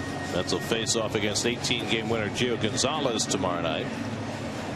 R.A. Dickey goes for his 19th on Tuesday. And there are your city probables. Colin McHugh makes his 3rd big league start against Gonzalez tomorrow. The suddenly struggling Jordan Zimmerman against Dickey on Tuesday. And then John Lannon taking Strasburg's start against Matt Harvey on Wednesday. Matt will get 2 more starts Wednesday, and then his last one will be on the 18th of September. And then the next day, the Mets will insert Henry Mejia into the rotation on the 19th. Looking forward to Mejia's start. Brian McCann slugs one to deep right. Back goes Baxter to the warning track. Right back at the wall, and it's out of here. Brian McCann with his 2nd home run of the series, his 20th of the year, and the Braves go in front 2-1. Well, McCann had gone 5 weeks without an extra base hit until yesterday. He had a huge day in the Braves' victory, and now he puts them in front with his 2nd home run in 2 days. Well, this is just very promising. Oh, that ball's middle in, mid-thigh, right in the wheelhouse. And that makes everybody extremely happy on that Brave. Nice hug there. Fixing his Not sure what that indicates on the part of Mr. Hayward. It's all good stuff. So the Braves in front for the first time today as they look to sweep this 3-game series. Juan Francisco has been up twice and struck out both times. So Chris Young had a very brief 1-0 lead. Braves tie into the 5th and go ahead here in the 6th on McCann's home run. McCann's 20th home run. Justin Hampson, Manny Acosta, both of whom pitched yesterday when the Mets used 7 pitchers against Atlanta. And that's below the knees. 2-1 to Francisco. Well, it's huge for the Braves to get the lead, but maybe even bigger for them to get Brian McCann's bat going.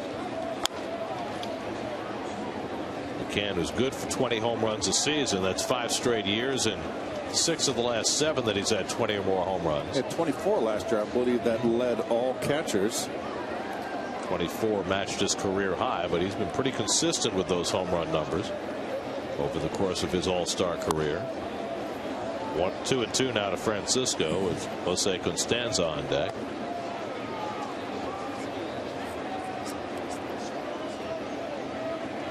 Hit a home run, order a pizza.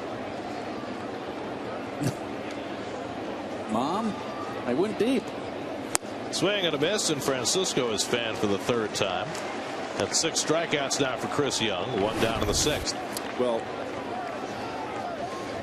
Francisco, just a free swinger and a guy that Young would love to face every time up. A hitter of his style, because you can pitch out of the strike zone. So 1 out for Constanza, who had a ground rule double to right and scored the 1st run for Atlanta in the 5th. R.A. Dickey preparing for his start Tuesday night against the Nationals, where he'll be looking for win number 19. What a year, what a story. And he could be the National League ERA leader by the end of the day, with Cueto struggling against the Astros today. Here's a strike to Constanza. R.A. comes into the day at 2.64, second to Cueto, who's at 2.58. And Constanza thinking about the drag bunt, takes a strike, and it's 0-2. Dickey's 3rd in the league in strikeouts, although in fact he's 2nd because Strasburg won't get any more, and Strasburg is only 2 ahead of him. Played Kershaw 6 ahead of Dickey for the league lead. So he's got a shot. It's not a great shot because of the strikeout numbers. You figure it's going to be hard for him to catch Kershaw, but he's got a shot at the pitching triple crown in the National League: wins, ERA, and strikeouts. Wouldn't that just be something? I tell you. It's a phenomenal thing what has happened with R.A. And the curveball in for a call, 3rd strike. So Constanza caught looking. Back-to-back strikeouts for Young. 2 out of the inning. Let's check in with the studio. Chris Carlin has this game break.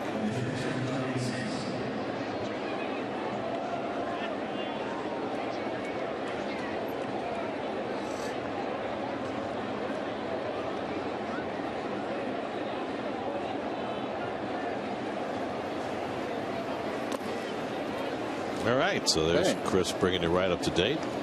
Matt Dominguez, remember him? The 3rd base prospect with the Marlins who flamed out a couple of springs in a row. Tommy Hanson working with a 2-1 lead now, flies one out to right field, and Baxter's there to grab it. So Young gets the next 3 after McCann's home run, gives the Braves the lead. 20th of the year, second in 2 days for Brian McCann. 2-1 Atlanta as we go to the bottom of the 6th.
By Twisted Tea Hard Iced Tea. So what's today's fact? Since it opened in 2009, the only National League East team without a winning record at Citi Field is the Mets. 6 games under 500. The Braves are 21-14 here. The Nats are 18-15. The Marlins and Phillies are each 17-16. That is twisted. That's stick the knife in and twist. That's exactly right. Fred Lewis batting for Chris Young, leading off in the home 6th inning. Lewis, a September call-up. Veteran major league outfielder looking for his first hit as a Met. He came up with the Giants. I thought he had a chance to be a pretty good player, but just hasn't hit. The Giants led him off for a while because he has terrific speed, but never had the on-base percentage numbers to sustain that. Josh Edgin getting ready in the bullpen. So another good outing for Chris Young, but another outing where he will not win at Citi Field unless the Mets can get him a couple of runs right now. Tommy Hanson has held the Mets in check. He's allowed just a run on 2 hits. Young goes 6, allows 2 runs and 5 hits. And Lewis takes a strike, 3-1. Hanson has walked 1. He's struck out 5. Looking to snap a personal 3-game losing streak, and not just a 3-game losing streak, but a 3-start losing streak. As Lewis grounds one to the right side for Ugla, and that's the first out. It's the first time in Hanson's career that he's ever lost 3 consecutive starts in one season. That's how consistent he's been over the course of his career. Here's Mike Baxter, who's 0 for 2. He was robbed of a hit on a fine play by Ugla his last time up, making a diving stop to his left. So Baxter 0 for 6 in this series and just 6 hits in his last 37 at bats. And Mike takes it up and away for ball 1.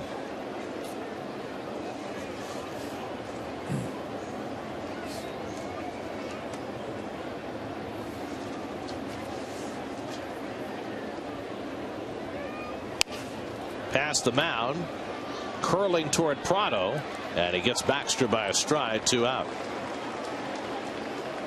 Oh, we're getting to that point in the game now here. Sixth inning, getting close to the seventh, where the Braves are lights out.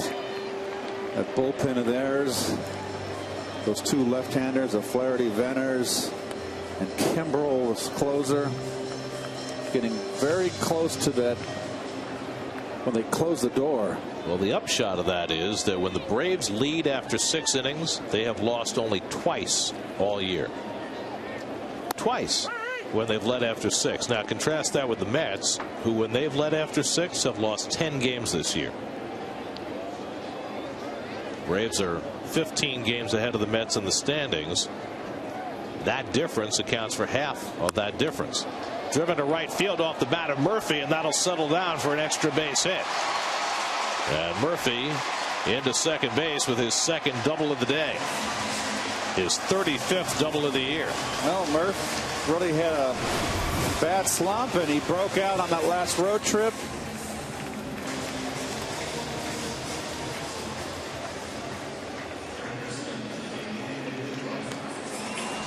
Well, he had a 9-game hitting streak stopped yesterday, but Murphy's rebounded with a couple of 2-base hits. Now you got the tying run at second base. Roger McDowell's going to pay a visit to the mound to talk to Hansen about how they go after right here with first base open and Davis on deck. Mets have had just 3 hits against Hansen, and Murphy has 2 of them. Johnny Venters, the left-hander, is up in the Atlanta bullpen.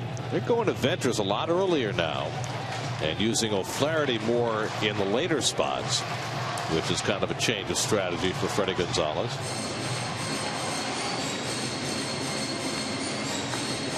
She's enjoying the day with mom and dad.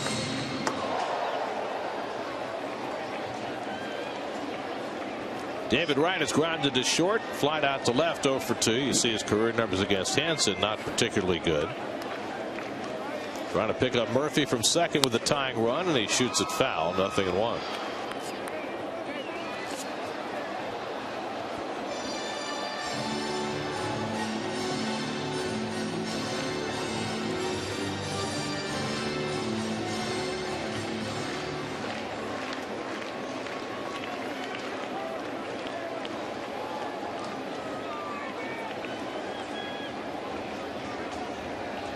Hansen still working to a very low pitch count in the 6th inning.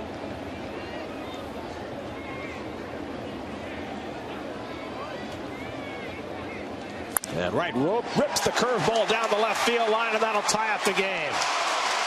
Murphy's in to score. Wright goes to second with an RBI double, and the Mets get even at 2. Well, Hansen's had the good curveball all day, but Wright got right on top of it. And with back-to-back 2-out doubles, the Mets get even. 80 runs batted in for David Wright. Well, he just didn't get the curveball away enough. David covers it.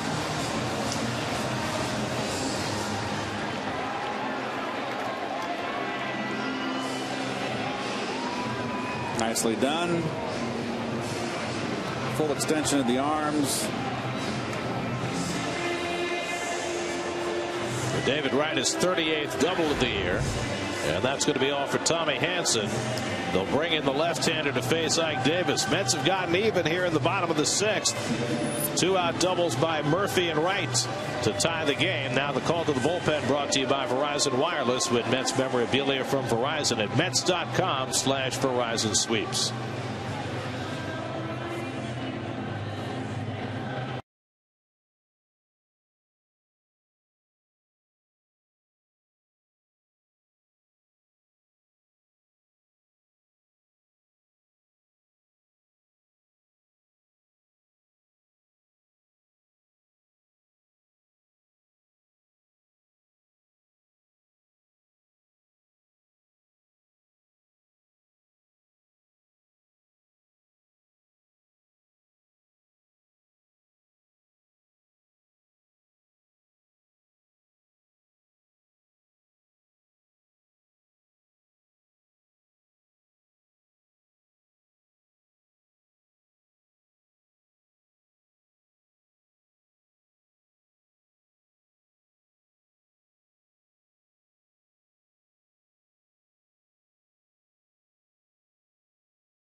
Lead. Mets have gotten even, and now Johnny Venters comes out of the bullpen to face Ike Davis with a go-ahead run at second. Ike drove in the first Met run with an infield hit, and he takes the strike from Venters.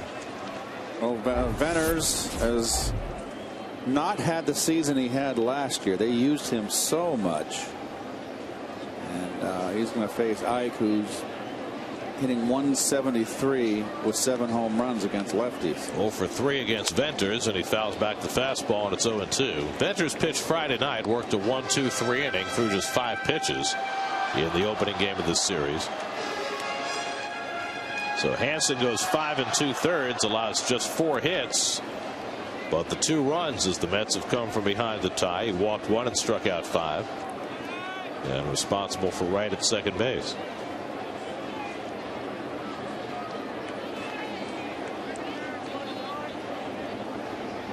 Now it's 0-2 to Davis, and he takes a fastball right down the middle for strike 3 call. So Venters comes in, throws 3 pitches to end the inning. Mets get even, though, 2-2 as we go to the 7th.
Well, Josh has really come on and become more comfortable in the big leagues. He struck out 26 over 21 2/3. Lefties only hitting 133. You see only 6 hits. Lefties at 6 for 45. So he's a big power guy, a country hardballer. We liked him in spring, Gary. They'll get at least 2 left-hand hitters to face here in the 7th. Bourne, the left-hand hitter, and then Prado, right-hand batter, followed by Hayward and Freeman from the left side. This is a Braves lineup that's dominated by left-hand hitting. Edgin's last outing was in St. Louis last Wednesday. He struck out the only man he faced. So his first appearance in this series against Bourne is 2 for 3 today. Single twice, stole a base, he's driven in a run, and he bluffs a bunt on the first pitch from Edgin and takes ball 1. Chris Young went 6 innings, allowed 2 runs and 5 hits, walked 4, 1 intentional, struck out 7, allowed a home run to Brian McCann. It'll be a no decision for Young. And a fastball that misses low and inside. 2-0 to Bourne.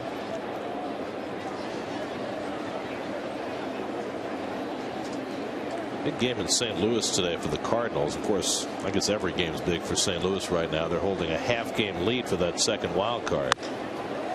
Flare out to left center. Coming on is Torres, and diving is Duda to make the catch. Didn't think there was any chance that Lucas was going to get there, but he makes a nice play to rob Bourne. Well, he lays out for this one. Lucas doesn't cover a lot of ground, but that's a big out right there. You can keep that Michael Bourne off the bases. So 1 out of the 7th, and now Martin Prado, who's 0 for 2, sacrificed and twice fly to left. Anyway, talking about St. Louis, they lost the first 2 games of that series to Milwaukee, and all of a sudden the Brewers have moved back into the wild card race, coming out of nowhere to be just 5 games behind starting the day. So in the first inning today, both Matt Holliday and Carlos Beltran hit home runs, and St. Louis is up 3-1 in the second. It's 29 now for Carlos, despite the fact that his batting average has tailed off the second half of the year. A ball and a strike to Prado. How old is Carlos now? 35.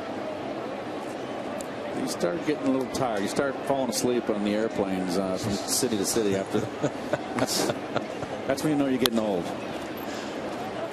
Down to a knee is Murphy to play the ground ball, and he throws out Prado for the second out. I remember when I was young, Lou Brock, of course, was finishing up his career. I played around Lou, or played with Lou around 5 years, and I always see him as Manny Acosta's up on the flights after a dig, and Lou would be out like a light on the air. Lou would be out like a light. There's all the scouts. Now with the Braves probably heading for postseason, every team that's going to be in the postseason is watching them. Peter Moylan is up in the bullpen for the Braves. He's yet to pitch in this series. So to make a long story short, when it got to the point in my career when I couldn't keep my eyes open on a flight to the next city, I just thought back to Lou. And we're walking by him and just looking at him and going, Ripped down the right field line by Hayward, but that goes foul. It was a bullet.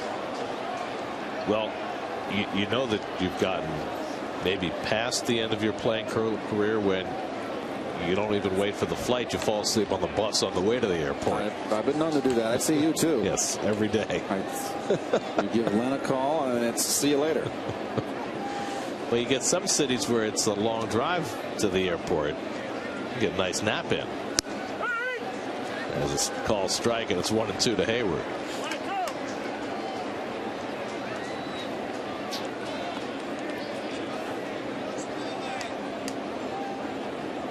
Edgin has been dominating the left-hand hitters, ahead 1-2. And Hayward hits it deep to left. Back goes Duda onto the track. He's got room, and he pulls it in to end the inning. So Duda with a couple of catches in the inning helps Edgin out. 2-2, 7th inning stretch.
SNY is brought to you by Dunkin' Donuts. America runs on Dunkin'. By Cadillac. And by Bob's Discount Furniture, proud to be the furniture store of the New York Mets. Tonight, immediately after the Jets-Bills game, tune to SNY for behind-the-scenes access, player reactions, and a complete game breakdown with exclusive on-field interviews and Rex Ryan's post-game comments on Jets Post-Game Live, presented by Toyota. Today, immediately following the Jets-Bills game, only on SNY. And I think it's fair to say the Jets might have it in the bag. They're ready to go in again. They're going to go in. It's over. They're going to score 40 points. They're Met fans. These are the Met fans. We salute you. I'll tell you what, the folks who were here at the end of the game yesterday, those are the die-hardest of the die-hard. I mean, sitting through an hour and 15-minute rain delay, team getting beat badly, late on a Saturday afternoon into the evening. Today, a much brighter day, a much happier day in the ballpark. Met fans coming out despite the standings to watch their team. Mets trying to get a win in this series before they send the Braves on their way. 2-2 game as we go to the bottom of the 7th. Lucas Duda will lead things off against Johnny Venters, who came in to get the final out of the 6th. Fans are true to the orange and blue.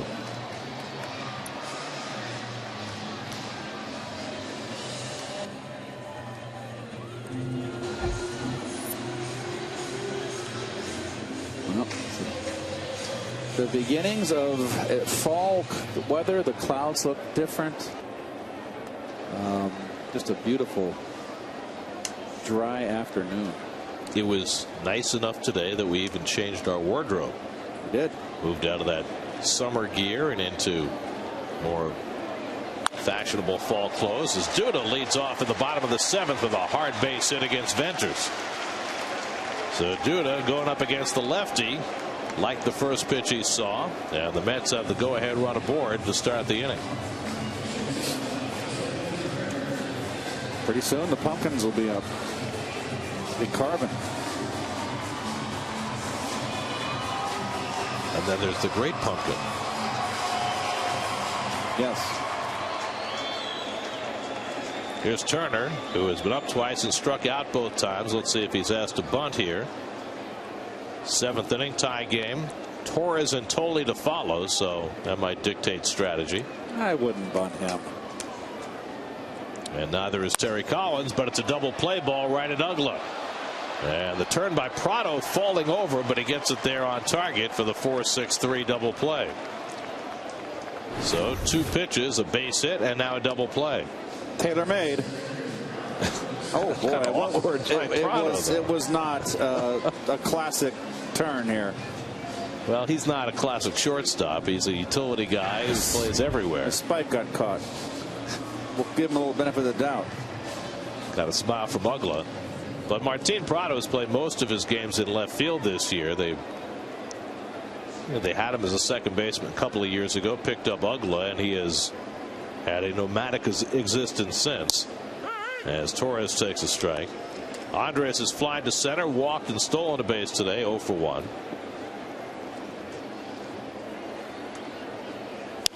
And he flies this one to shallow center. Michael Bourne puts it away. And so on 4 pitches, the Mets are done to the bottom of the 7th. 2-2 to the 8th.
Asked you who's the only Mets catcher to lead the team in stolen bases. And of course that would be the dude, John Stearns, who at one time had the big league record for stolen bases by a catcher, later broken by John Wathan. It's 25 stolen bases, though, is pretty good for a catcher. The old Colorado Buffalo defensive back, wasn't he? Oh yeah, he'd be very quick to tell you that. In fact, he'd show you his college highlight reel if you ask. Bad dude. Freddie Freeman leads off in the 8th inning and flies one out to center field. Andres Torres puts it away without 8 of sunglasses. One pitch, one retired in the 8th. Let's check in with Chris Carlin for this game break.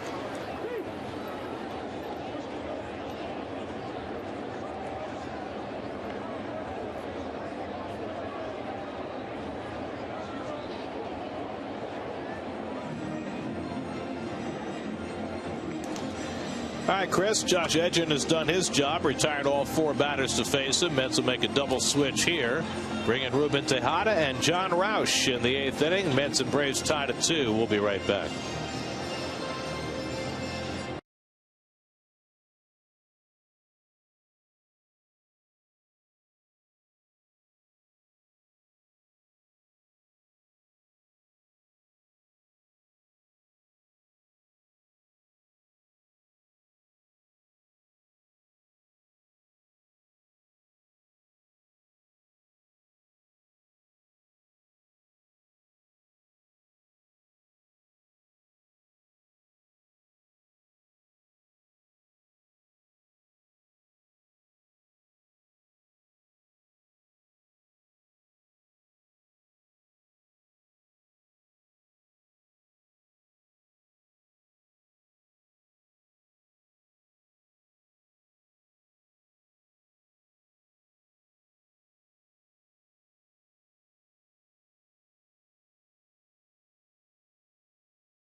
Comes into play short. He'll bat 9th. John Roush on the pitch to Dan Uggla. Well, Roush has really turned his season around, got his ERA, you see, below 3, and he has earned it. A lot of times relievers can have deceptive earned run averages. Roush has been just solid. Worked a 1-2-3 inning his last time out in St. Louis on Wednesday. Roush has had 2 months of spectacular performance, and the slider misses to Uggla 2-1. Roush over his last 29 outings going back to June the 25th has an 0.87 ERA. In 20 2/3 innings in that span, he has allowed 8 hits and held the opposition to a 111 average. That's how hot he's been. He throws a fastball by Uggla, and it's 2-2. Well, he's worked his fastball much more into his repertoire. He was pretty predictable when he was struggling, throwing a lot of breaking stuff predominantly at 90%. But boy, oh boy, he still throws hard, mixing up his pitches, throwing more fastballs, and he's been very effective. He's been the best out of the bullpen. Edgin retired all 4 that he faced in relief. 2-2 to Uggla with 1 out. And he fouls back that fastball. Uggla has just 2 hits in 12 at bats against Roush, but both of them have been home runs. Uggla always dangerous. Hit a home run in the opening game of this series against John Neese.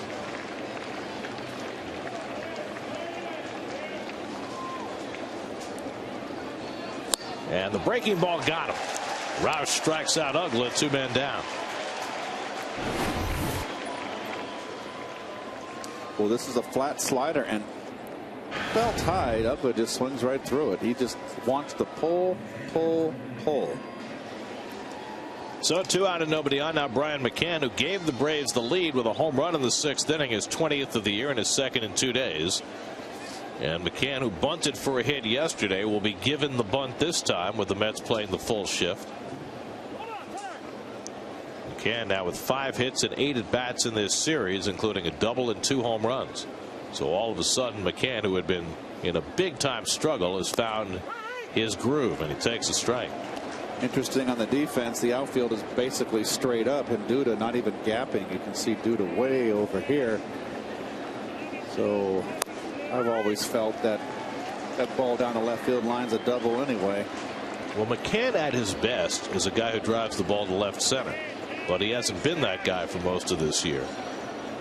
Here's the 0-2, and he pops one up. Who's going to play it? Tolley's going to race out, and all the way up the line he makes the grab. Have you ever seen a catcher go farther up the line to catch a foul pop? That was something. Josh Tolley, 85 feet from home plate. Nicely done. Keeps it a 2-2 game in the 8th.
Dealers, visit them on the web at searchmercedes.com. Thought I'd give you a break there, Garrett. I like the way you read it in super slow motion. Trying to enunciate. Eric O'Flaherty on to pitch in the bottom of the 8th inning. O'Flaherty, who has been tremendous this year, pitches to Ronnie Cedeno as a pinch hitter. Cedeno batting for Josh Tolley, as the Mets, who tied the game in the 6th inning on David Wright's RBI double, try and snag a lead here in the 8th. Ruben Tejada sitting 9th in the order. He's on deck, and then Mike Baxter. Each team with 2 runs and 5 hits. And Cedeno drives one to center. Back goes Bourne, gets turned around, but finds it and makes the play. Well, he's not a Gold Glover for an idle reason. He knows how to go back on a fly ball. And note that it's a sun field here late in the season, and he got turned around, but he righted the ship. Kind of tacked to the right and tacked to the left. Did you? It was a ball that never was going to be caught anyway. Did you see the one Valdespin went back on that Chris Medlin hit yesterday? I missed it. I don't know if we have that tape, but it was kind of funny. It really pointed up just how inexperienced Valdespin is playing center field, as Frank Francisco, hoping for a save chance in the ninth, gets up in the Mets bullpen. Here's Tejada, and he takes a strike. And Medlin was batting left-handed and hit one over Valdespin's head, and of course he's playing shallow with the pitcher up. Scott Hairston on deck to pinch hit for Baxter. And so, of course, when he hits it out to center, ball starts tailing to left center, and Valdespin turned around and started running toward right center. It's about 50 feet away from it. Under the glove of Freeman, Uggla plays it, but no chance to get Tejada. So Freeman, normally very sure-handed at first base, let that ball go right under his glove, and Tejada's on at first. Now, to me, that's got to be, is that going to be, they're going to give a base hit, but it should be an error. They are ruling it an error. They have scored an error on Freeman, so the Mets get a break. And Scott Hairston will come up to pinch hit, trying to take advantage.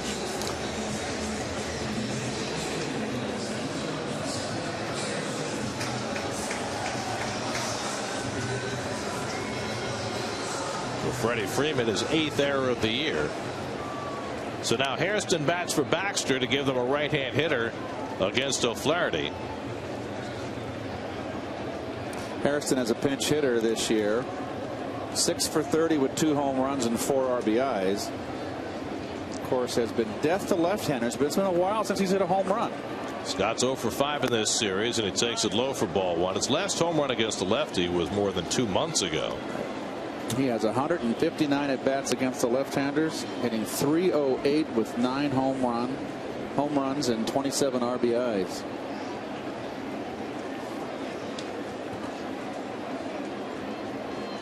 Tejada at first, not a base stealer, and Hairston fouls one off McCann. A ball and a strike. In St. Petersburg this afternoon, B.J. Upton has just hit his 3rd home run of the game. Tampa Bay leads Texas 6-0, and it's only the 6th inning, so he may get another crack at one. So a big day for B.J. Upton.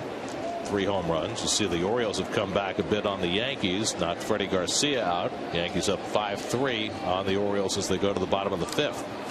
Hairston with a big cut of the fastball, and it's 1-2. How many times have I heard you say that? Hairston with a big cut. Well, he does not get cheated. This is a rip. Jeez.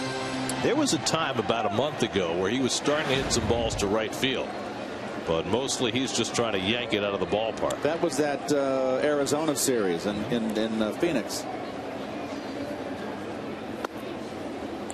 Flaherty coming inside. It's 2-2. Johnny Venters worked an inning and a 3rd in relief. Allowed no runs and 1 hit. Now Flaherty trying to work around the error by Freeman here in the 8th. And Hairston flies one foul.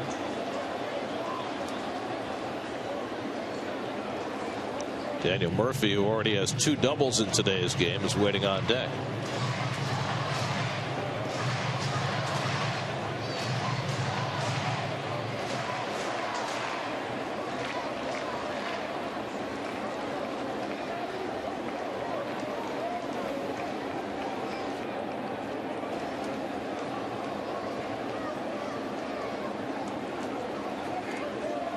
Two from O'Flaherty, and he struck him out.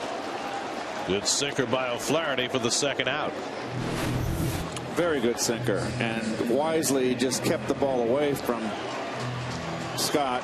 Just threw him a slider in to show him, but kept the ball away. The good hard sinker. I don't remember him having such a good late sinker. I'll tell you what, when you sit in that bullpen with Johnny Venters every day, might learn that sinker through osmosis. Here's Murphy. He's doubled twice and scored 2 runs. Tejada at first with 2 down, and Murphy takes below the knees for a strike. Check it, ball 1. Well, Frank Francisco on call in the Mets bullpen. O'Flaherty, of course, had an ERA below 1 last year, 0.98. My goodness. So at 2.03 now, does that mean he's struggling? Well, you're slipping. Murphy 2 for 9 against O'Flaherty, including a home run. David Wright would be next.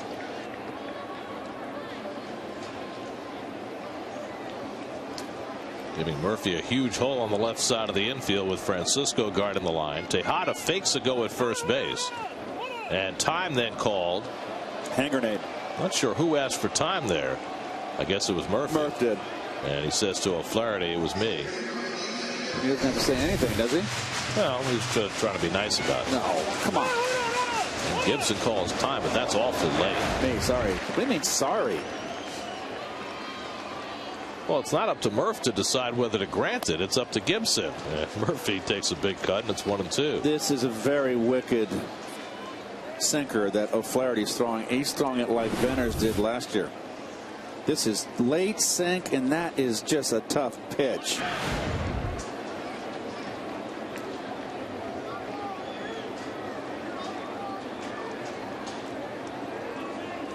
Now the 1-2, and Murphy grounds one toward the hole, and that's going to sneak in for a base hit. Going to third is Tejada. The throw by Ugla, not nearly in time. He should have eaten that ball. Good aggressive base running by Tejada, and the Mets have runners at the corners for David Wright. Well, nice hitting by Murph. It's a seeing eye dog here. 3 for 4 today. Ugla right here forgets about the runner. He just assumed Tejada wasn't running. If he comes up and throws, he had time to throw him out. And once he watch him here. Now, naturally, you're going to look at first for. Now he is too late on his reaction there. Don't even throw it. There's no one's backing up third. Well, that ball gets by Francisco. All of a sudden, the Mets have the lead. So now David Wright with a chance to untie this game in the 8th as Roger McDowell visits with O'Flaherty. Wright got the Mets even in the 6th inning with a 2-out double down the left field line against Tommy Hanson, the last pitch he threw. With that, David drove in his 80th run of the year and notched his 38th double. Now Tejada the go-ahead run at third. Murphy at first with 2 down. 2 for 5 against O'Flaherty. Will stay in to face him. Nobody up in the Atlanta bullpen, which is a little bit surprising. You'd figure they would have had a right-hander ready for David. But perhaps he'll be pitched carefully here because you've got Ike Davis, a left-hand hitter on deck. Peter Moylan up now, and it looks like he's going to pitch around David Wright. Well, when you got a lefty out there who in his last 46 appearances over 40 and a third innings pitched has an ERA of .089, I guess you're going to stay with him. Yeah, there's a strike. 2-1 to David.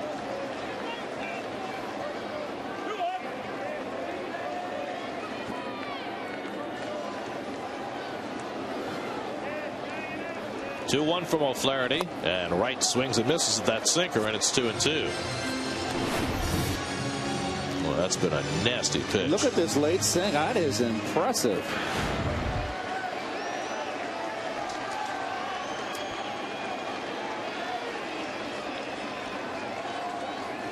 Two coming, and Wright has to jump back. He was leaning out, and all of a sudden almost got taken on the inside corner. Oh, you can double up on it. Look at the catcher set up entry. No surprise to the umpire. This is a strike. It's like, wake up. 3-2 is tap foul. Emergency hack by Wright.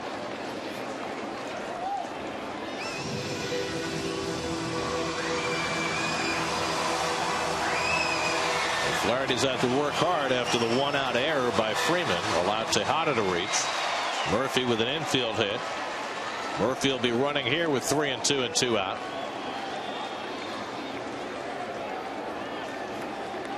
And Wright hits a slow tapper. Ugla has to charge and makes this play cleanly to end the inning. So the Mets strand a couple, and we head to the 9th at Citi Field with the Mets and Braves tied at 2.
Only left for a pinch hitter. Scott Hairston stays in the game in right field.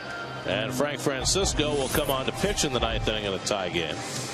Well, hasn't been in too much lately. His ERA, if you recall, not too long ago was over 8. He's brought it down. Pitching is dominated today. The Mets got the first run on a hustle play by Daniel Murphy. Well, they've exploited the lack of range by Ugla. And there's Michael Bourne with a base hit. It's the big home run, a second home run in 2 days for Brian McCann. It was his 20th. David Wright doubles down the left field line. Scores Murphy yet again. Murphy had a 2-out double, and that's where we're at right now. Freddie Gonzalez was out with the home plate umpire Greg Gibson checking the lineup card. It appears as though Shopik is hitting in the 6th hole, and Francisco will bat 8th. Meanwhile, Chipper Jones, who is in New York for the final time as an active player, ready to make a pinch hitting appearance here in the top of the 9th.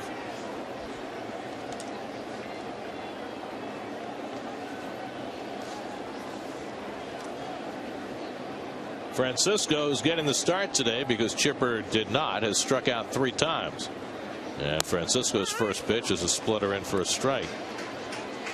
So Jones is on deck to bat for Jose Constanza. And you wouldn't have thought that that was even possible a few years ago. Met fans paying tribute to Larry Chipper Jones Jr. Well, Larry Wayne Jones Jr. Right. And a fastball strike to Francisco, 1-2. Well, Chipper played the first 2 games of this series, went 0 for 8, drove in a run with a ground out yesterday, but tie game, 9th inning, and Chipper coming up. That's a familiar scenario. Francisco out on strikes for the 4th time. Boy, it's like a broken record with Francisco. Just throw it up over his head.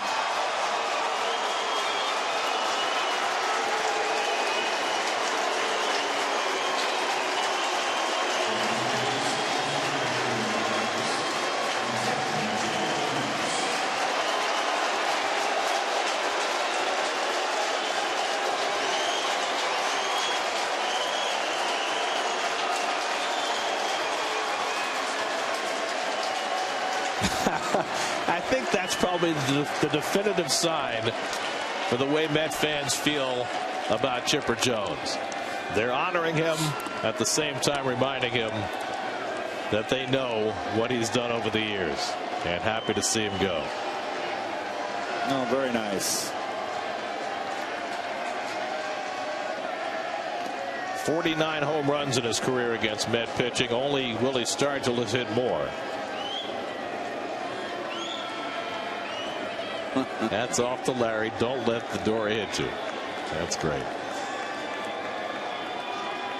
Chipper, whose 8-year-old son is named Shea Jones in honor of the old ballpark. And Francisco falls behind him 3-0, and I've got a feeling he's going to be swinging here. Tie game, 9th inning. Chipper's at a point in his career where he likes to take one crack. He has been indeed a Met killer. And he takes ball 4.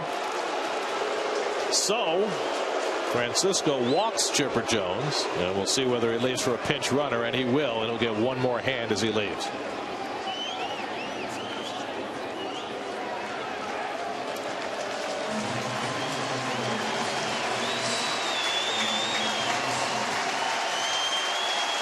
Very nice. Well, he made his debut against the Mets in 1995. Hit his first major league home run at Shea Stadium against Josias Manzanillo to win a game. And now he exits the Flushing stage for the final time. And hats off to Larry indeed. He's got a few more worlds to conquer before he's done, but he's done with this one. Now Eric Hinske will bat for the pitcher with Reed Johnson, the pinch runner, at first and 1 out. Hinske, who had a pinch hit home run in the game yesterday, just his 2nd hit home run of the season. Batting here against Francisco with the go-ahead run at first and 1 out.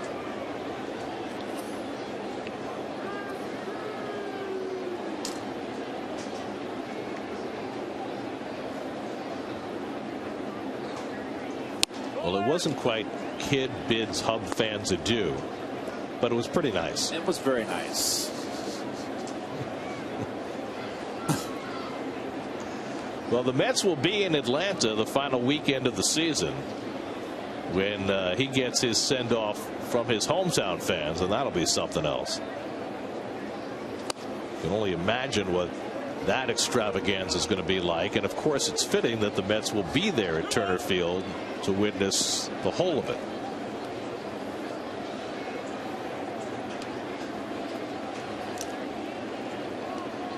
Let's make that last trip of the year to Atlanta and then Miami, but those will be the Braves' last home games that weekend at the end of September.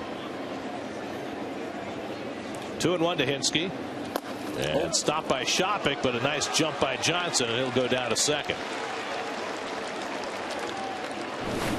Nothing you can do there. Wild pitch.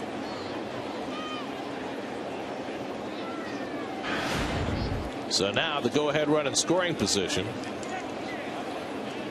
It's going to be tougher for Shopik to get down on those balls in the dirt because he sits so high as a catcher. He's got that old Yogi Berra type stance behind the plate. And he's not. He's a big guy too. It's a lot of body to move around. But you're right. He doesn't get down low. This means he's got farther to go. 3-2 now to Hinske with Michael Bourne on deck. Let's have a pretty good shift on against Hinske, and as a result, Tejada almost right on the bag at second base, keeping Johnson from getting too far away. Greg Kimbrell looking on from the Atlanta bullpen. They'll start throwing in earnest if they get the lead. 3-2 coming from Francisco. First he steps off. Well, there's the big shift. Henske just knows one thing, and that is pull, and try to hit it out. A big, strong guy. You can see he's built like a wrestler. 3-2 from Francisco, and a ground ball down to Davis at first. That's the second out. Johnson over to third, 2 away. Bourne coming up. Let's check in with the studio, see what's coming up on WB Mason Postgame Live.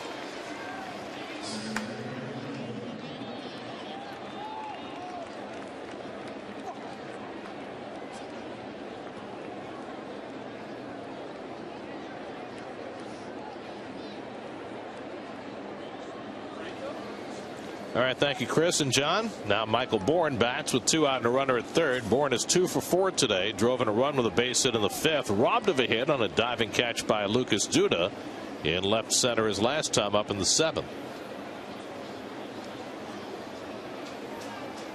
Corners in against Bourne, always a threat to bunt, and he takes a knee-high strike, 0-1. Bourne's RBI in the 5th was his 56th of the year. He's having another terrific year, although he hasn't hit much the second half of the year. Since the All-Star break, just .232. The funny thing is his on-base percentage is higher in the second half than it was in the first half, even though his batting average is 50 points lower. And Bourne hits one down the left field line, slicing, foul. That was trouble. Nothing would please the Braves more than to get out of here with a sweep. Well, the year began with the Braves playing in New York, and it began with a sweep by the Mets. And the Braves looked just awful in that opening series. Didn't play very well for the first few weeks, but their offense turned out to be a lot better than anybody expected. Their pitching has kicked in gear the second half of the year, and as a result, they are firmly entrenched as the #1 wild card team, at least with 3.5 weeks to go. 0-2 to Michael Bourne, and he fouls back that fastball at 95 from Francisco.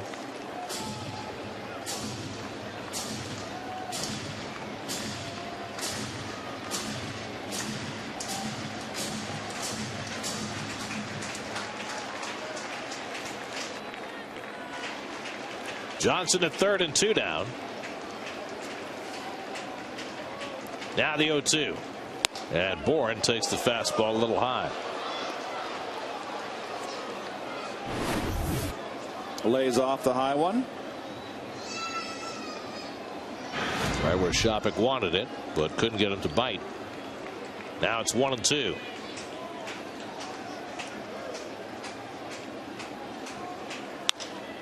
Another one down the left field line, and again it will go foul.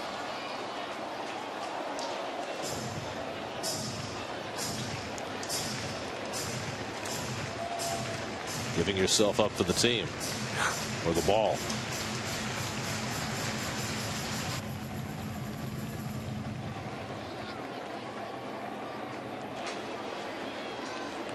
He got the ball. It was worth the effort. Even saved his pencil.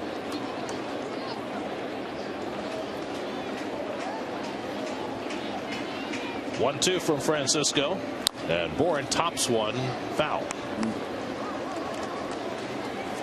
Bourne doing everything to keep himself in there. Well, he's angry at himself there. He pulled off. That was a hanging split finger. If he had stayed in, he would have ripped it. He knows it. Watch this. It's just sitting on a tee. And he just didn't stay in. See him pull his right shoulder off. Easier said than done. Seventh pitch of the at bat from Francisco to Bourne. And another tapper foul. Another splitter from Frank Francisco.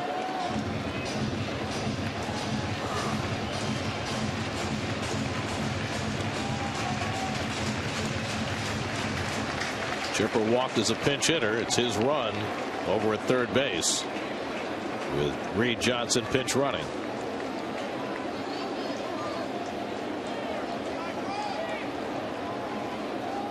Again, the 1-2. In the dirt, Shopik knocks it down with the chest protector. Johnson was all set to fire home if that ball had gotten away. Let me tell you, a little bit I've seen of Shopik behind the plate. Watch this. This is no easy task. Tell you something, he has impressed me.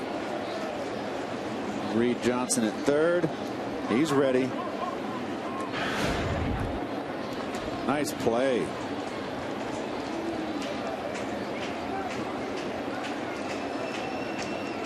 This will be the ninth pitch from Francisco to Bourne. And he fouls that one back. He's had a few pitches to hit, but he's still going.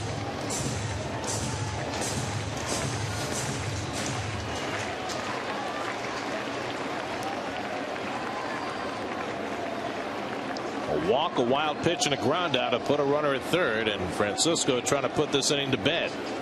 Again, the 2-2. He struck him out. Francisco gets Bourne. It took him 10 pitches to do it, and now the Mets will come up in the bottom of the ninth in a 2-2 game.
Bottom of the ninth, Paul Janisch comes in to play shortstop. Martin Prado moves from short to third. Reed Johnson, who pinch ran, stays in the game in left. And the Braves will go in there with their closer. Tie game on the road. That's against conventional strategy. But Craig Kimbrell comes in to pitch the bottom of the ninth. Well, we talked earlier about prior to this series, he's been used a lot. So it's a bit surprising. Is he going to go 2 innings with him? I just don't know. We'll find out. But it is a surprise. Well, the Mets are hoping he doesn't get to a second inning. Hoping to pull one out in the bottom of the ninth. Mets have had 5 walk-off wins this year, and the last one was ended by Ike Davis with a home run against the Astros a couple of weeks ago. Ike will lead off in the bottom of the ninth against Kimbrell, who makes his second appearance in the series. Bobby Parnell up in the Mets bullpen. Kimbrell earned the save in the Friday night game despite issuing a leadoff walk. Got the next 3 hitters out, and he throws a fastball strike to Davis. It's pretty obvious, Ike, that they're going to start you off away and pretty much predominantly pitch you away. That's all I've seen.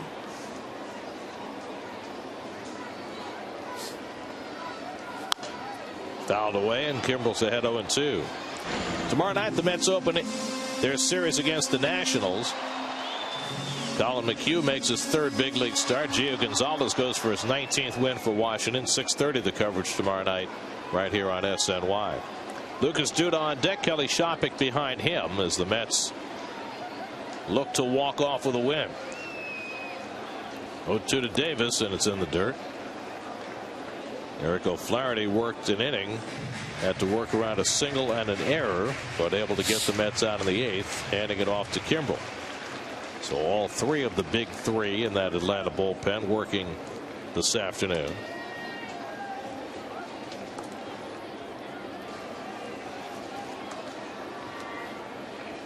One, 2, and another slider in the dirt. 2 balls, 2 strikes to Davis.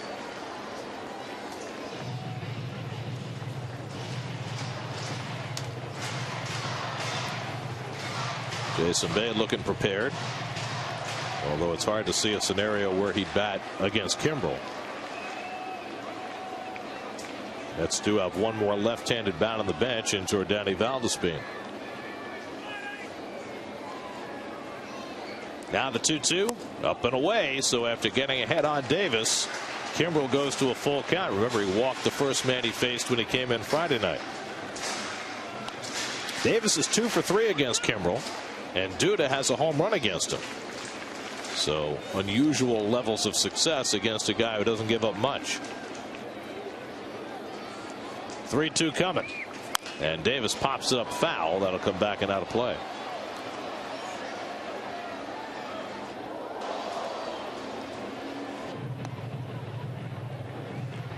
Kimbrell has had an extraordinary season, averaging nearly 2 strikeouts per inning, 16.5 strikeouts per 9.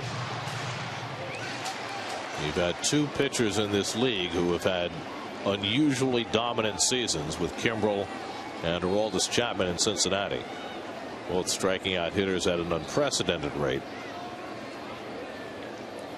7th pitch of the at bat to Davis, and he fouls off another one.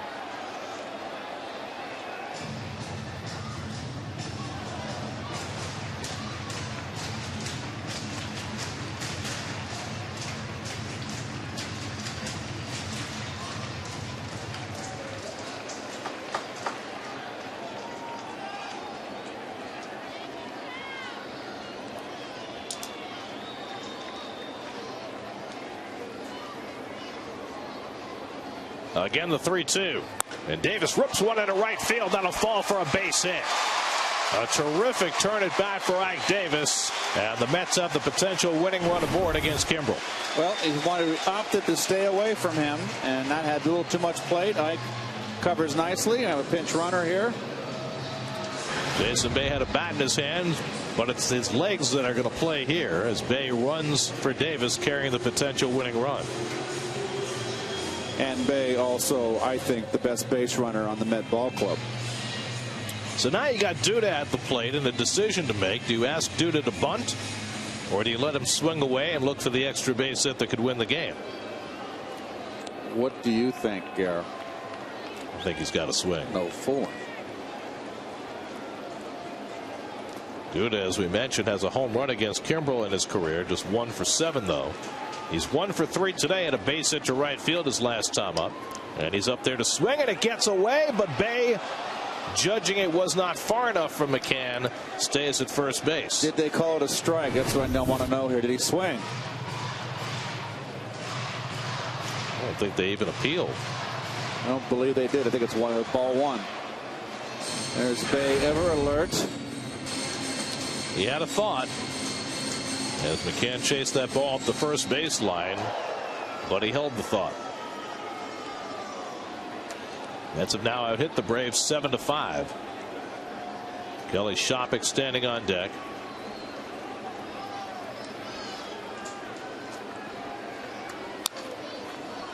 A ball and a strike to Duda.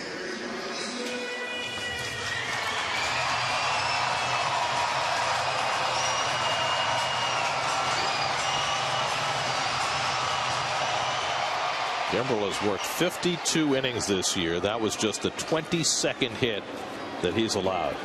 Batting average against him this year is .119. Just off the plate with the fastball, 2-1. He's throwing a lot of pitches this inning.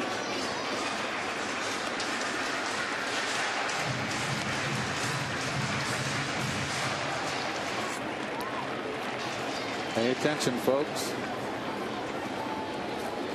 Ball gets there in a hurry. 2-1. Duda fouls it away. 2-2. Lucas had a couple of run scoring hits in the game yesterday. 3 for 8 in this series. That's trying to salvage the finale here against the Braves before welcoming in the first place Nationals tomorrow night.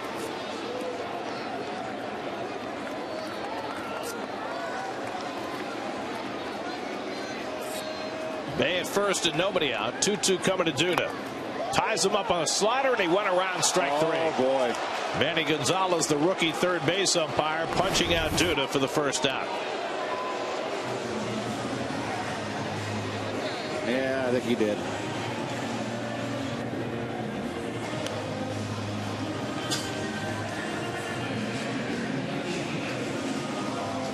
That's awfully close. I tell you. Younger umpires seem to be so much more aggressive in calling those check swings. We've noticed over the last 4, 5, 6 years, it's been almost automatic. So here is Shoppach with 1 out and 1 on, batting for the first time today. And Shoppach's first pitch swinging, fouls it back, 0-1.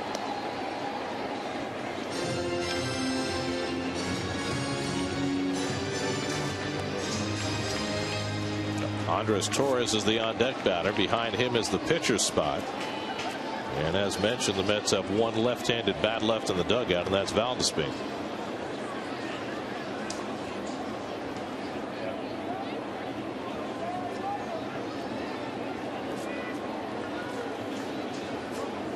Now the 0-1, and Shoppach gets tied up. Did he swing? Yes, he did.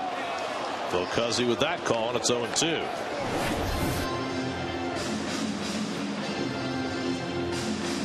I don't think he swung, I'll be honest with you. Oh well. And what happened to the days of the George Brett days when you couldn't have pine tar above the label of the bat? That cost George a home run. Actually not. Fastball, strike 3 called. Shoppach caught looking. 2 out. Shoppach was all upset about that strike 2 call and lost his focus, and this is paint. Oh, here we go. Qualify as a Cholula flamethrower. So now, after the leadoff hit by Davis, 2 out and a runner at first, and here's Torres, who's 0 for 2 and a walk today. And Andres takes a slider for a strike.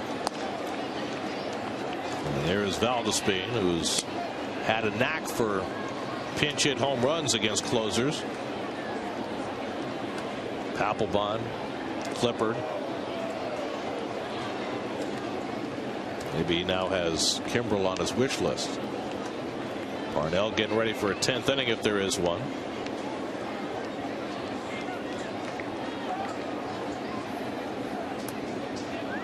And Torres takes another breaking ball for a strike, and it's 0-2. Two pretty tough pitches right there. Two sliders, hard and a good spot. Sun is out. Shadows, though, not yet an issue. Both the hitter and pitcher in the sunlight. There goes Bay upstairs. The throw by McCann on a hop, not in time. Bay steals the base. Nicely done by Jason. Good jump. No one could have thrown him out. Not even Buster Posey, who had a big day behind the plate yesterday in that Dodger win in San Francisco. He threw out a couple runners late in the ball game. 5th stolen base of the year for Bay, so now he's in scoring position. Torres trying to work out of a hole. Kimbrel ahead 1-2. And the breaking ball fouled at the plate. So a steady diet of breaking stuff to Torres.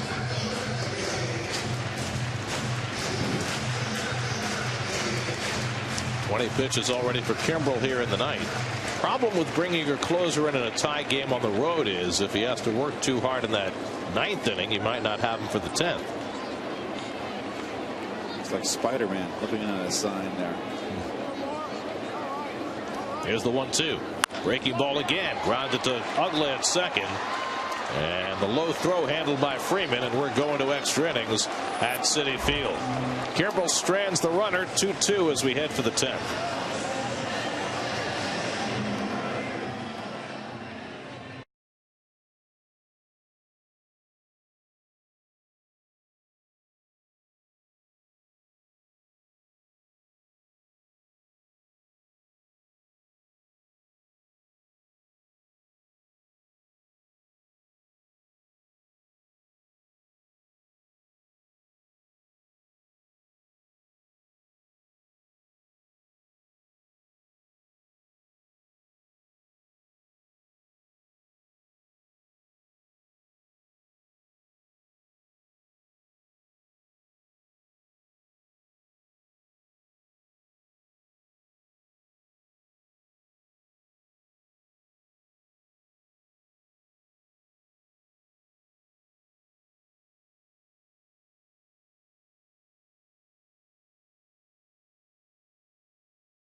The 10th. Mets are 3-5 in extra inning games this year. The Braves are 6-3. Lucas Duda moves from left field to first base as we go to the 10th. Jason Bay, who pinch ran, stays in the game in left field, and Bobby Parnell will pitch the 10th inning for New York.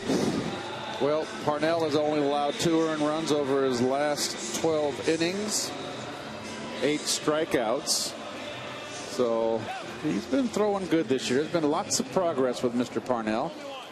He pitched in the opening game of the series Friday night, allowed a leadoff double to Dan Ugla that turned into an unearned run. He'll face Prado, Hayward, and Freeman, 2, 3, and 4 in the batting order as we go to the 10th. Mets had a 1-0 lead. Braves went up 2-1 on McCann's home run in the 6th, but they've been stymied since by the Mets bullpen, which is not allowed a hit in 3 innings of work. Prado 0 for 3 in a sacrifice today. And he takes a fastball from Parnell for a strike, and as generally the case with Parnell, he comes in and his first pitch is 92 miles an hour. Takes him a while to rev it up to his full velocity.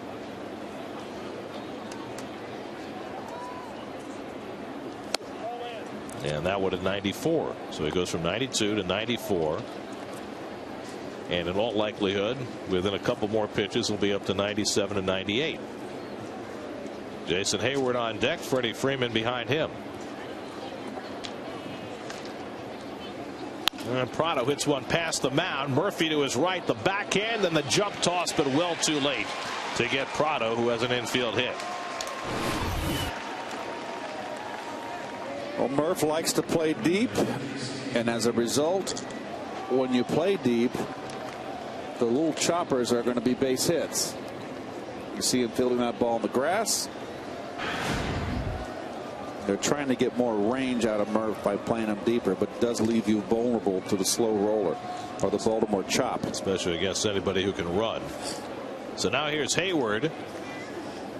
Wright will have to play at the edge of the grass just in case, but Hayward does not have a sacrifice this year. I don't believe Hayward's going to be bunting. There's number 3 hitter. You're going to bunt your 3 hitter? I don't think so. And he does not. He flies one foul down the left field side now to play. Hayward has hit the ball hard all day. Lined out to first base in the first, then drew a couple of walks, and then hit one to the warning track in left field that was caught.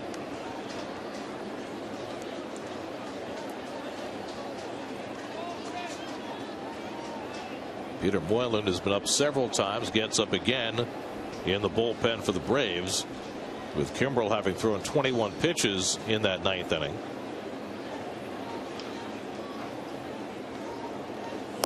And Hayward jumps back, a ball and a strike.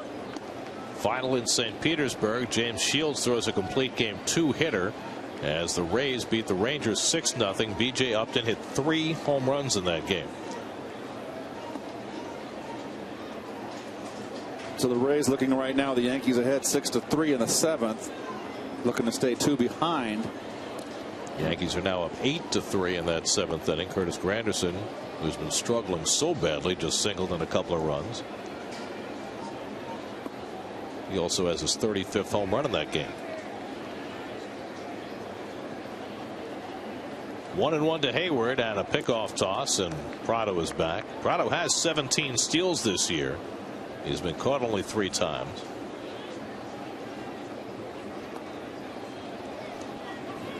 The hit by Prado, the first against the Mets bullpen. Josh Edgen retired all 4 he faced. John Roush got his 2 hitters. Frank Francisco issued a walk but struck out 2 in the 9th. And now Parnell giving up the leadoff hit here in the 10th.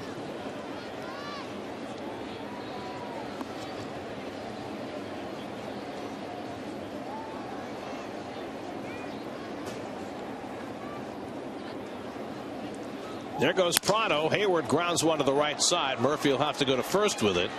So the Braves play hit and run, and Prado winds up at second with 1 out. Well, coming up tonight on Geico Sports Night at 10:30, the Jets open their season and put up big numbers against the Bills. U.S. Open, which is going to continue into tomorrow. And we'll update the baseball as well. Geico Sports Night tonight at 10:30, only on SNY. Freddie Freeman 0 for 3 today, just 1 for his last 23, but the Mets are going to intentionally walk him to get the right-hand hitter Ugla to the plate.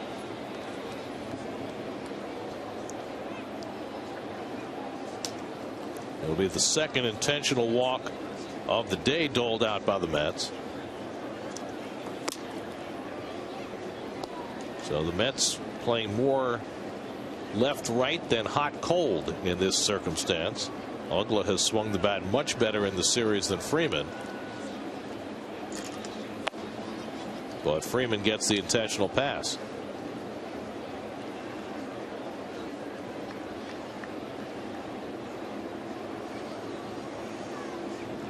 And there's ball 4.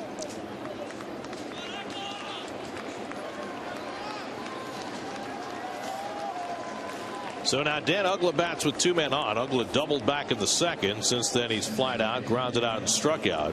6 hits and 11 at bats in this series. And remember, Ugla is a middle end hitter, and that's going to get Dan Warthen out, probably to relay that little bit of intelligence. Just a reminder, I'm sure that they're all aware. They know how to attack Ugla coming into this series. They've seen him in more than enough Well, Parnell certainly has, and Uggla has good numbers against him. 4 for 12, including a home run.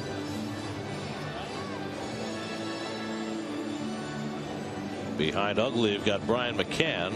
There's no action in the Mets bullpen. They still have a couple of lefties available in Justin Hampson and Robert Carson. But both of them pitched yesterday. Carson went 2 innings, so he's probably unavailable today. Prado at second, carrying the lead run. Freeman at first with 1 out. And now Uggla. And he takes up an in for ball 1.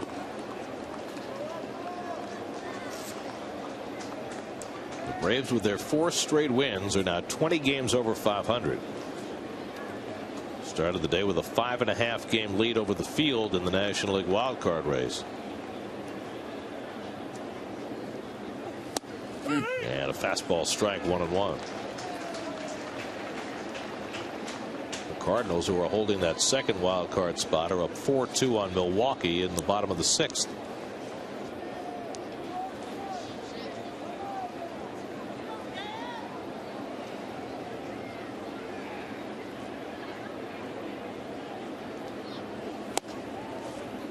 Two balls and a strike to Uggla.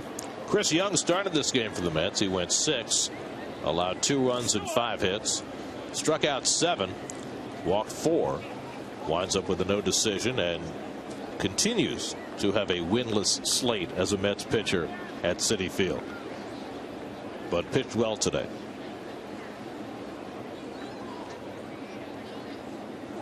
Boy, they're pounding Uggla in. And now Parnell falls behind him, 3-1. A walk here would be big trouble with McCann in the on-deck circle to load the bases.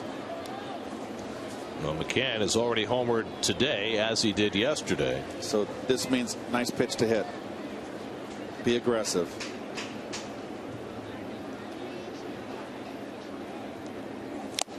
They brought some Cholula. I tell you what, I mentioned earlier when it's a bat started, keep the ball away. Middle in hitter, he just after him inside and beating him.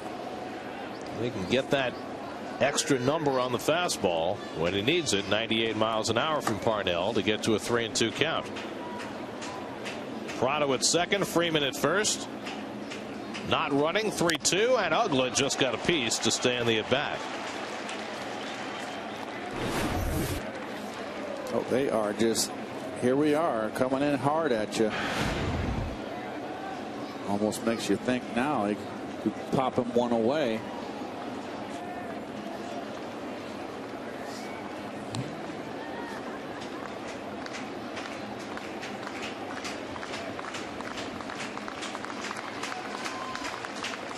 Parnell with a 3-2, and Uggla takes a curveball for ball 4. So he tried to surprise him on 3-2, but couldn't get it over.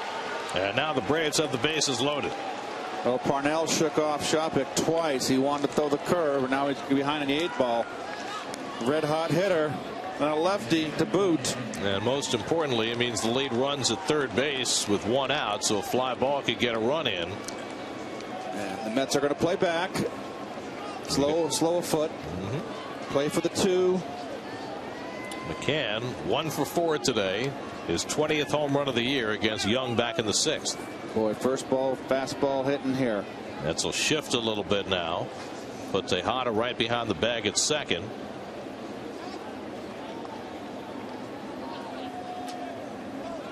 Bases loaded, 1 out, 10th inning.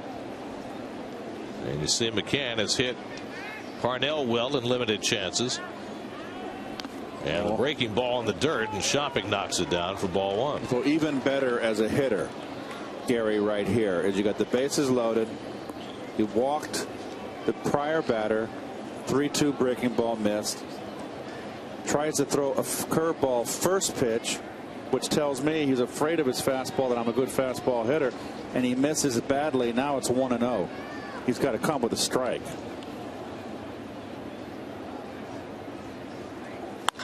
Driven to right field. Over goes Hairston. Makes the running grab, but Prado tags and comes in with the lead run.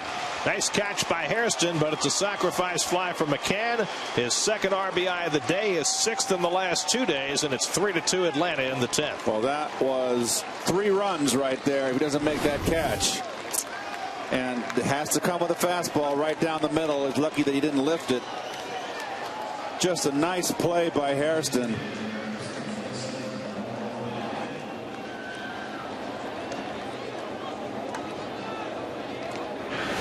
So the Braves have the lead in the 10th inning. And now the veteran Lyle Overbay will bat for Kimbrel, which means that Kimbrel is in line for the win, but somebody else is going to have to try and get the save for Atlanta. Freeman's got to be on third base there. That's his mistake. He must have thought that ball was going to fall. If that ball falls, he scores anyway. But you know what? There's 2 outs now, so it's not like there was nobody out and it was 1 out. So here's Overbay, who began the season with Arizona. And he takes ball 1. I kind of take it back here. I thought there was nobody out, and there's 1 out. So he doesn't come down the line at all. It is bad base running. It's just not thinking. If you're going to be halfway, you're going to come halfway down the line or more and then get back, not just 10 feet from second base. Overbay takes a strike, 1-1. So a leadoff infield hit for Prado. An advancing ground out and hit run play moved him to second. So the Mets intentionally walked Freeman, unintentionally walked Ugla, and McCann cashes the run with a sacrifice fly. And Overbay beaten by that fastball, 1-2. Reed Johnson would be next. Now you can close out with Kimbrel here, huh? Well, they're batting for Kimbrel, so they have to use somebody else. I thought they flip-flopped. To close.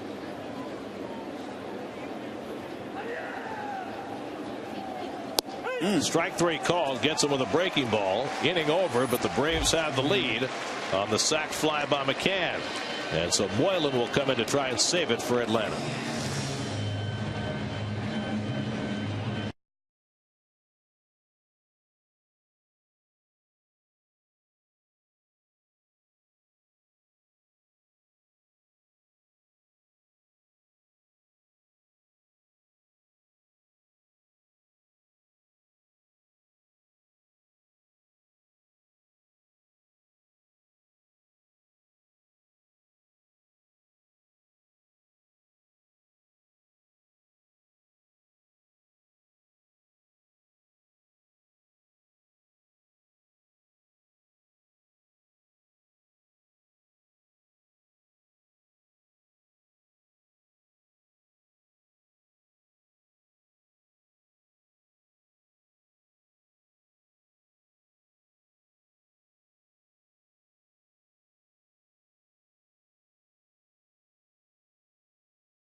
By Partners Executive Transportation, driving you around the world.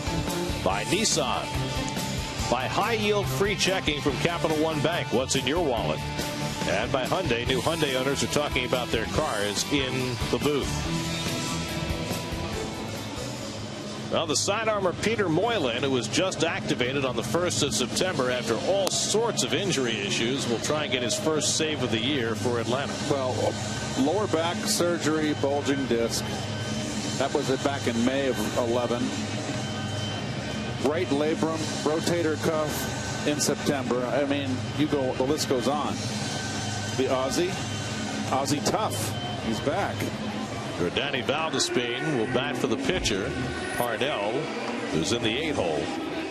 Valdespin, Tejada, and Hairston, the scheduled hitters against Moylan, who has always been very, very tough on right-hand hitters with that sidearm, shall we say, down under delivery. Moylan, the former Australian pharmaceutical salesman, turned big league ball player. Now 33 years old and trying to bounce all the way back from assorted medical woes. Valdespin, first pitch swinging, grounds one toward the middle. Ugla with a tough play, safe. Valdespin beats it out for an infield hit, and the Mets have the tying run aboard. Well, Ugla has really been challenged, this time to his right. He's had 3 balls hit to his left. He hasn't made the play. And this one, Valdespin runs too well.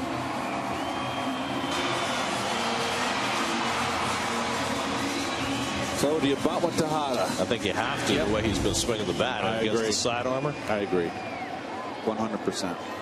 Tejada up for the second time, reached on an error on a ball that went under Freeman's glove in the 8th after coming on in a double switch.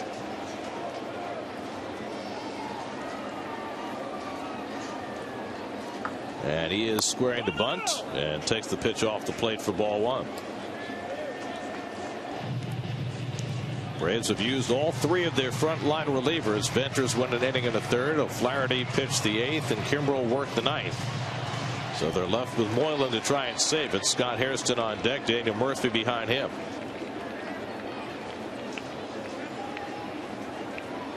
Tejada again giving himself up as Moylan checks in on Valdespin.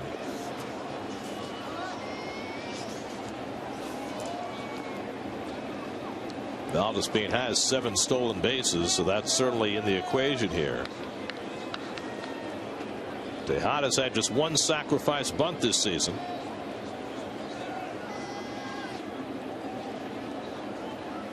And he lays off, and Moylan's behind 2-0.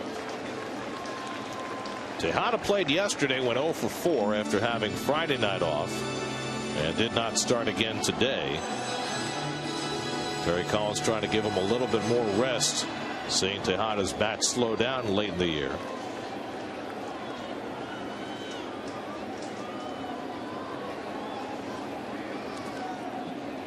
And he bunts that one beautifully.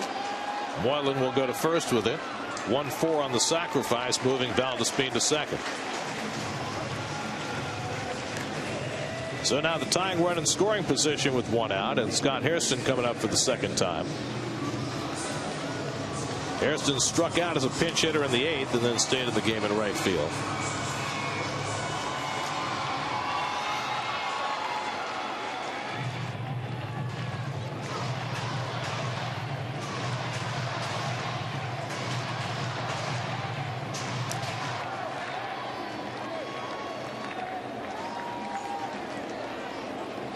Hairston's had just 1 career at bat against Moylan, 0 for 1. Braves are keeping the bullpen busy behind Moylan just in case. Tying run at second and 1 out. And Hairston takes the breaking ball high for ball 1. That's a 2 for 7 with runners in scoring position today. But they have really struggled with the big hits in the second half. Chad Durbin up in the Atlanta bullpen. Ugla holding Valdespin close at second. And a fastball strike, 1-1 to Hairston. Daniel Murphy, who's had a big day with the bat, is waiting on deck.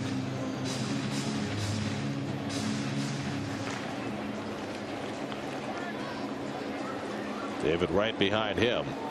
That would provide a very interesting call for Freddie Gonzalez if Hairston makes out here.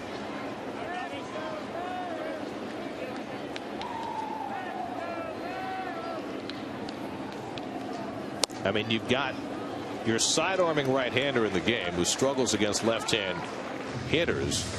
If they get Hairston out, would they walk Murphy to pitch to right? No. Definitely not. Not often that you'd even consider that. Hairston pounds one foul, and it's 2-2.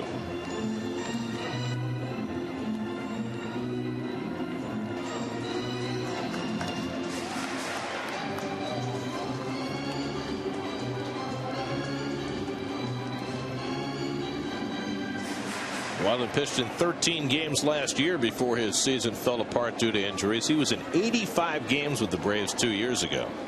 A huge part of their success. Hairston trying to pick up Valdespin from second with 1 out. He's running. Swung and missed. The throw by McCann not in time. Hairston strikes out for the second out as Valdespin steals third. Well, I just don't agree with it. It's distracting for Hairston, number one. I don't think Valdespin even has a clue about Hairston, nor cares about Hairston. And it's just unnecessary. Well, if you're going to do it earlier in the count so Hairston has a chance to drive you in from third. Don't do it with the guys. Your hitter's got 2 strikes. So now the tying run at third. The Mets down to their final out of the day. Murphy today is 3 for 4, 2 doubles, an infield hit. He's scored 2 runs. Outfield defense shading the opposite field. Reed Johnson in left is shallow.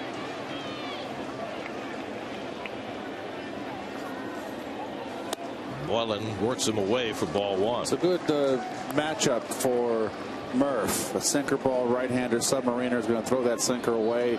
Murph likes the ball out over the plate, down. Moylan has 3 saves in his major league career, looking for his first of this year. And he's keeping it away to Murphy, and it's 2-0 with David Wright on deck. Moylan's faced Wright plenty of times in the past and had a big upper hand on David. He may be opting for Dave. Chad Durbin staying busy. Mets have had 8 hits today. They need 1 more to tie. And Murphy takes another one. This one on the corner. 2-1.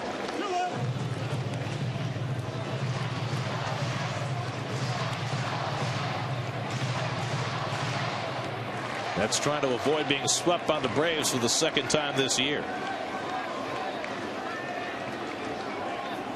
2-1 to Murphy. Inside. 3 balls and a strike. I just don't like the infield defense right now. The middle infielders.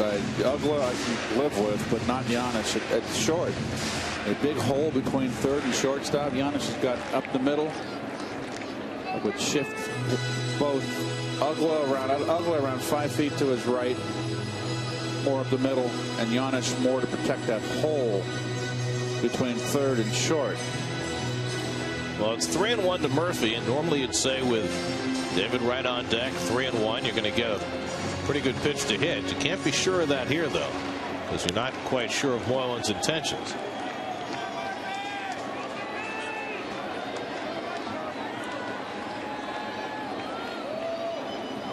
Now the 3-1.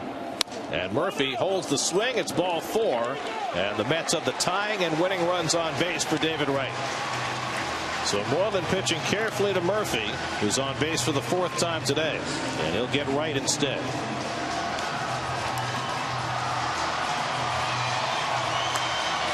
Roger McDowell will go out for a conversation before Moylan pitches to Wright. David has had 14 career at bats against Moylan, just 2 for 14.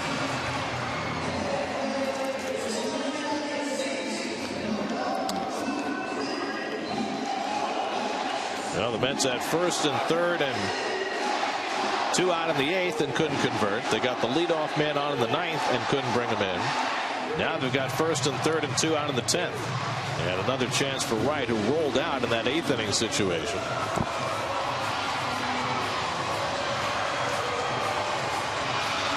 David today has an RBI double in the 6th. His 80th run batted into the year. And now how do you play the outfield if you're the Braves? Do you play shallow to cut off the base hit, or you play deep to try and keep the winning run from scoring? You play him as you'd normally play him, and Bourne playing very shallow, and Hayward. Well, there's a lot of gap out there with that winning run at first base. First pitch to Wright is taken inside for ball 1. Jason Bay is now the on deck batter. Bay, remember, ran for Ike Davis in the 9th inning and stayed in left field.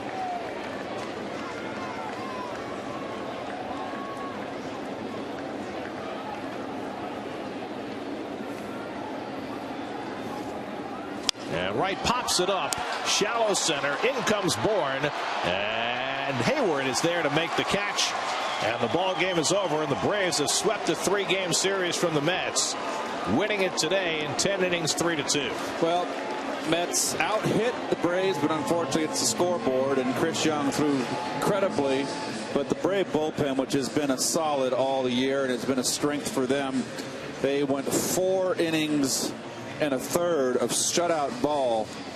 And, of course, Parnell gave up the run, walked the bases loaded there on Ugla, and then the sacrifice fly by McCann, who had a great series, drove in 2 today with a home run.